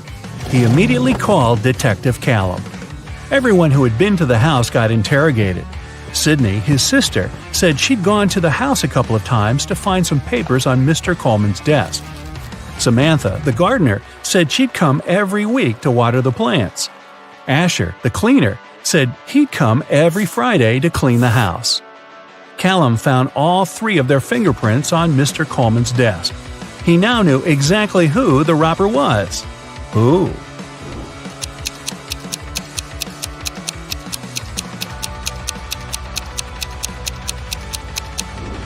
It was Samantha, the gardener. Sydney and Asher had a reason to touch the desk, but Samantha wasn't even supposed to be in Mr. Coleman's office. There aren't any plants in there. A rich woman was robbed on her private yacht during a ferocious storm. A witness said they saw Kai watching the woman right before she was robbed. Kai denied everything and said he was in his cabin at the time, writing a letter to his wife. Detective Callum asked to see the letter. 5 seconds after Kai handed it to him, Detective Callum put him in handcuffs. Why?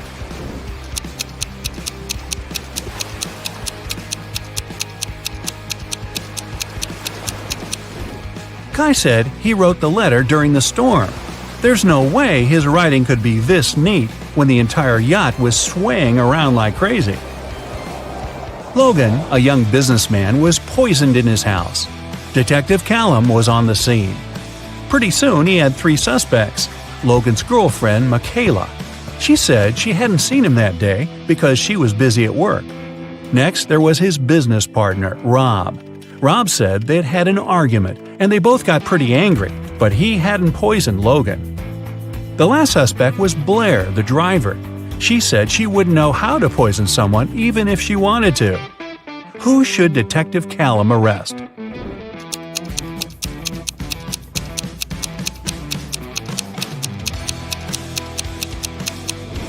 Look, there's fresh lipstick on Logan's shirt.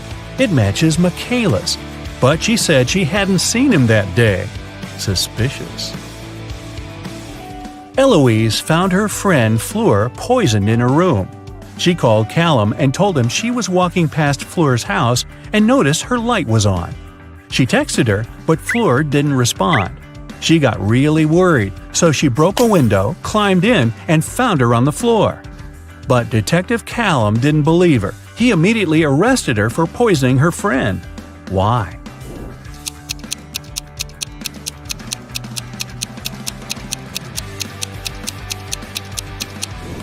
Eloise said she broke a window to get in.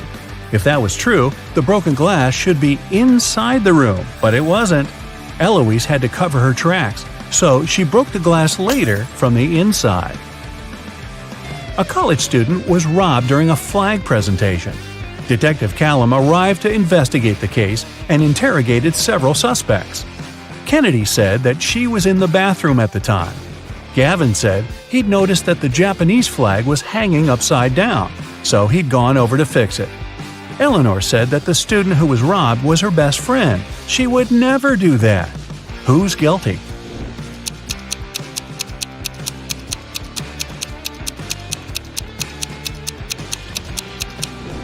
It's Gavin. He said that the Japanese flag was hanging upside down, but that flag looks the same either way. He's lying. Someone stole a diamond necklace at a private VIP party. The police followed the robber into a boutique store. There were 3 customers, and they didn't know who the robber was.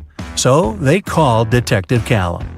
Adele said she'd never even been to a VIP party. Those things are for wealthy and famous people. Joseph said he'd never even heard about the party. Florence said she'd been in the shop for the last half hour, trying to find that perfect accessory. Who should Detective Callum arrest?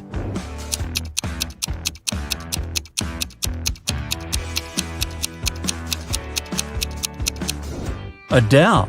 She's wearing a gold bracelet and earrings. Seems like she was just at a pretty fancy event. Maybe a VIP party? Detective Callum got word that some outer space species had landed on Earth. He had a special mission to spot the aliens and report the information. He walked into a cafe. Aha! I spotted one. Who did he suspect?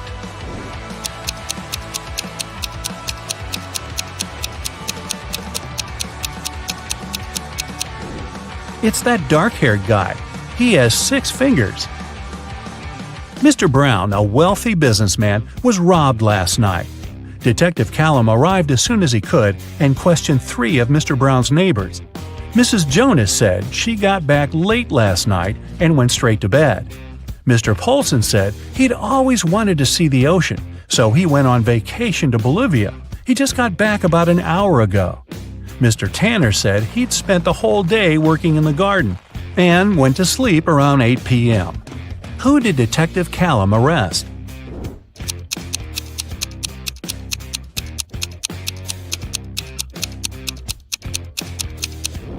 Mr. Paulson. He said he went to Bolivia to see the ocean, but Bolivia isn't next to an ocean.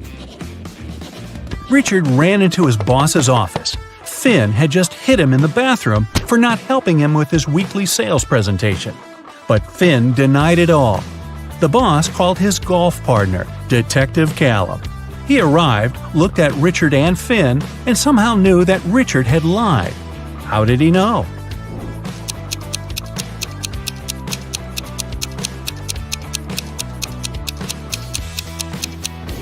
Richard's bruise is on the right side of his face. Finn is eating a sandwich and holding it in his right hand. He's right-handed. If Finn had really hit Richard, the bruise would be on the left side of his face. So, take a look at these two girls. Can you tell which one has a boyfriend?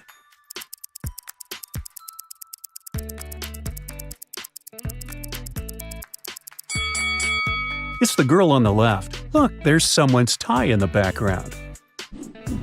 Now take a look at these girls in a cafe. Who's having a date and who came alone?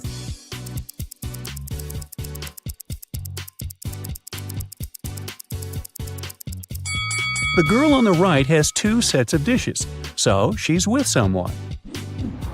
Jake got in a car accident and lost his memory. He was a popular guy in school, and every girl wanted to date him. Since Jake couldn't remember anyone, some reckless girls decided to take their chance. On Monday, 3 girls, Emerson, Coco, and Geneva, visited him.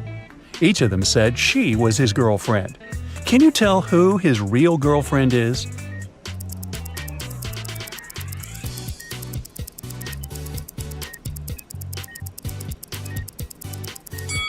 Take a closer look at Jake's shoulder. He has a tattoo saying J plus G. These must be the first letters of his and his girlfriend's names. So his real girlfriend is Geneva. Esme was having a walk in the forest and got lost. She tried to find her way back home, but instead she stumbled across a witch's house.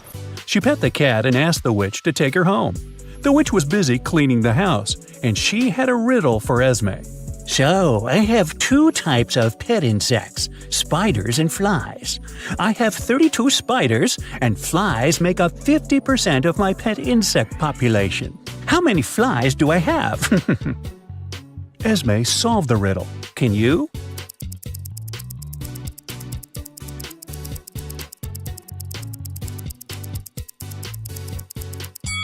If there are just 2 types and flies make up 50%, then spiders make the other 50%. There are 32 spiders, so there are 32 flies too. Lovely. Right before a restaurant was about to open, someone stole all the money from the office. A detective arrived for interrogation. A cook said that he was working hard and didn't have time to walk or gaze around, so he didn't see anything. The security guy said that he was in the bathroom and didn't steal anything. The waiter said he remembered seeing one visitor heading to the office. Somehow he ignored it and didn't stop them. The waiter got arrested for stealing the money. Why?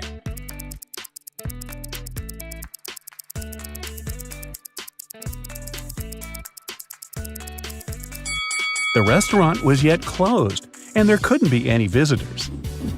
Kennedy woke up in some dungeon. She tried to escape, but the door was locked. All of a sudden, a clock appeared and started ticking.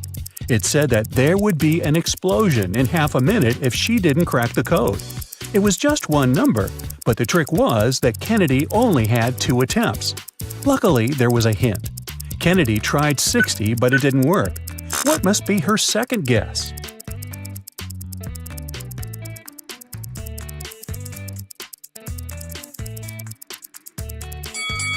Remember the clock? When an hour hand points at 1, it means 5 minutes. When it points at 2, 10 minutes, and so on. So 12 equals 0. One rainy evening, Poppy drove to her boyfriend's neighborhood to return his hoodie. She walked in the house for a couple of minutes and forgot to lock the car. When she returned, she called the police because her laptop had been stolen from the back seat. The detective said that the girl had lied. Why?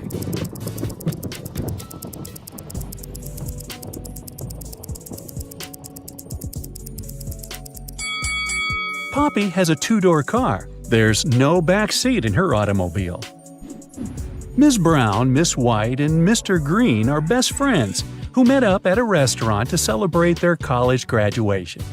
Ms. White suddenly noticed one fun fact and said, "Look, we're all wearing our colors, but no one wears their color." "Yeah, Virginia White, you're right," responded the girl in a green dress. Can you tell who is who?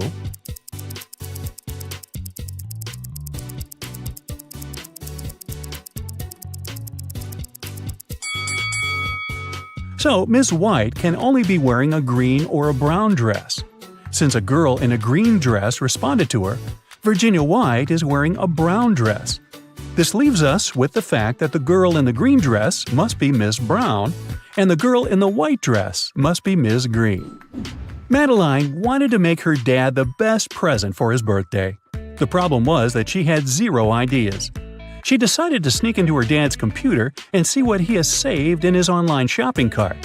The computer required a password, and Madeline didn't know it. Can you help her figure it out?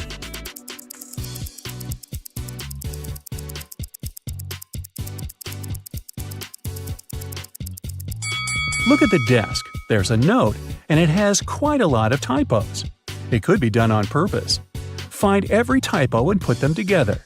O in laundry, extra L in school, I in clean, C in basement, and V in answer. So the password is OLICV. Ned works in a club, and his job is to check people's IDs and to not let any suspicious people in. Take a look at these 3 ID cards and figure out who wasn't supposed to enter the club. So, here's the first one. She seems fine, let her in. What do you say about this girl? Don't let her in. The month and date are flipped. She must have a fake ID. Bye, girl. Okay, next. Look, in or out? Look, the guy in the photo has a tattoo on his neck, but in reality, he doesn't have one. That's suspicious. Don't let him in. Okay, here's the next guest. He seems fine to me. And this girl? She seems alright. Green light. Okay, another one. In or out? Look, there's a typo in birth. Official documents don't have any typos, so this ID must be fake. I wouldn't let her in. Melody and Belle are sisters. Melody has cool clothes, and Belle always borrows something from her without permission. One day, Melody was going to a party and couldn't find her favorite top. She knocked on her sister's door. Belle opened the door, but saw it was her sister and shut it. In a couple of seconds, Melody broke into the room and started searching for the top. But she didn't find it anywhere and had to leave. On her way out, she remembered something and managed to find it. Where?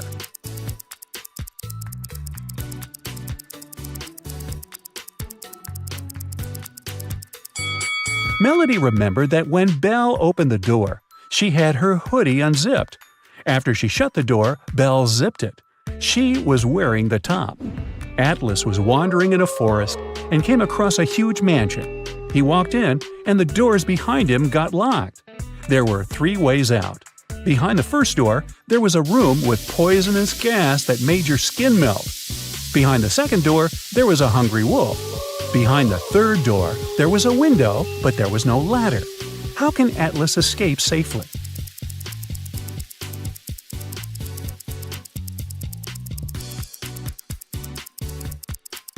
He should pick the third door. He just walked in, so he's on the first floor. He won't need a ladder to get out of the window safely. Mr. Mason didn't really like a huge tree growing by his neighbor's house because it hid the sun. He was super happy when the tree was no more one day after a raging storm at night. Still, his neighbor called the police and reported Mr. Mason for cutting the tree on purpose. Mr. Mason denied doing it. Who is right?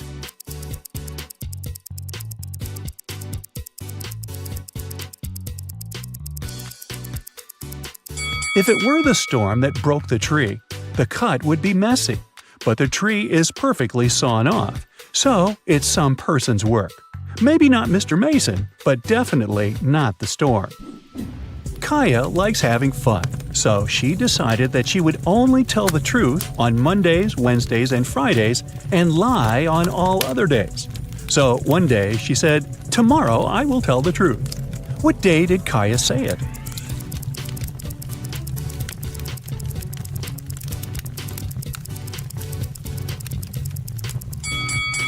If Kaya says it on one of the days she tells the truth, then she will lie because she lies the next day. So she said it on a day she lies. And the next day, she must lie too because she lied about telling the truth. The only case when she can lie 2 days in a row is Saturday and Sunday. so she must have said it on Saturday. Enola got poisoned after school. A detective interrogated the classmates, and one girl said she saw another girl, Bethany, adding something to Enola's water bottle. No one else saw it. Bethany said that she had been in a cafe after school, and her boyfriend confirmed that. The cafe's employee said that she indeed had seen Bethany and her boyfriend. She even showed a picture from the security camera. Still, Bethany was arrested for poisoning Enola. Why?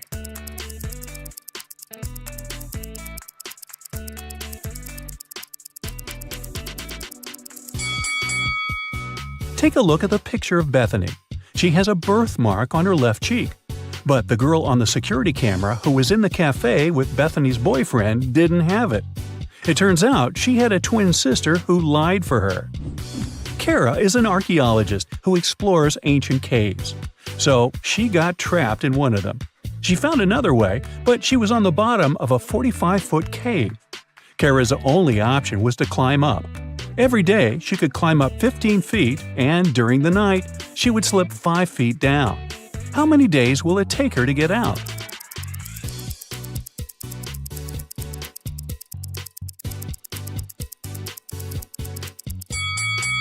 Four. In the evening of the first day, Kara will be 15 feet up, but in the morning of the second day, she'll be at 10 feet. In the morning of the third day, she'll be 20 feet up, and in the morning of the fourth day, she'll be 30 feet up. Then, by the end of the day, she'll make the remaining 15 feet and get out. Mrs. Lawrence grounded her daughter Madison for bad grades. She worked night shifts and had to leave for work. The night was warm and bright. Just like Mrs. Lawrence expected, when she returned home, she knew that Madison had sneaked out at night for a party. How did she understand it?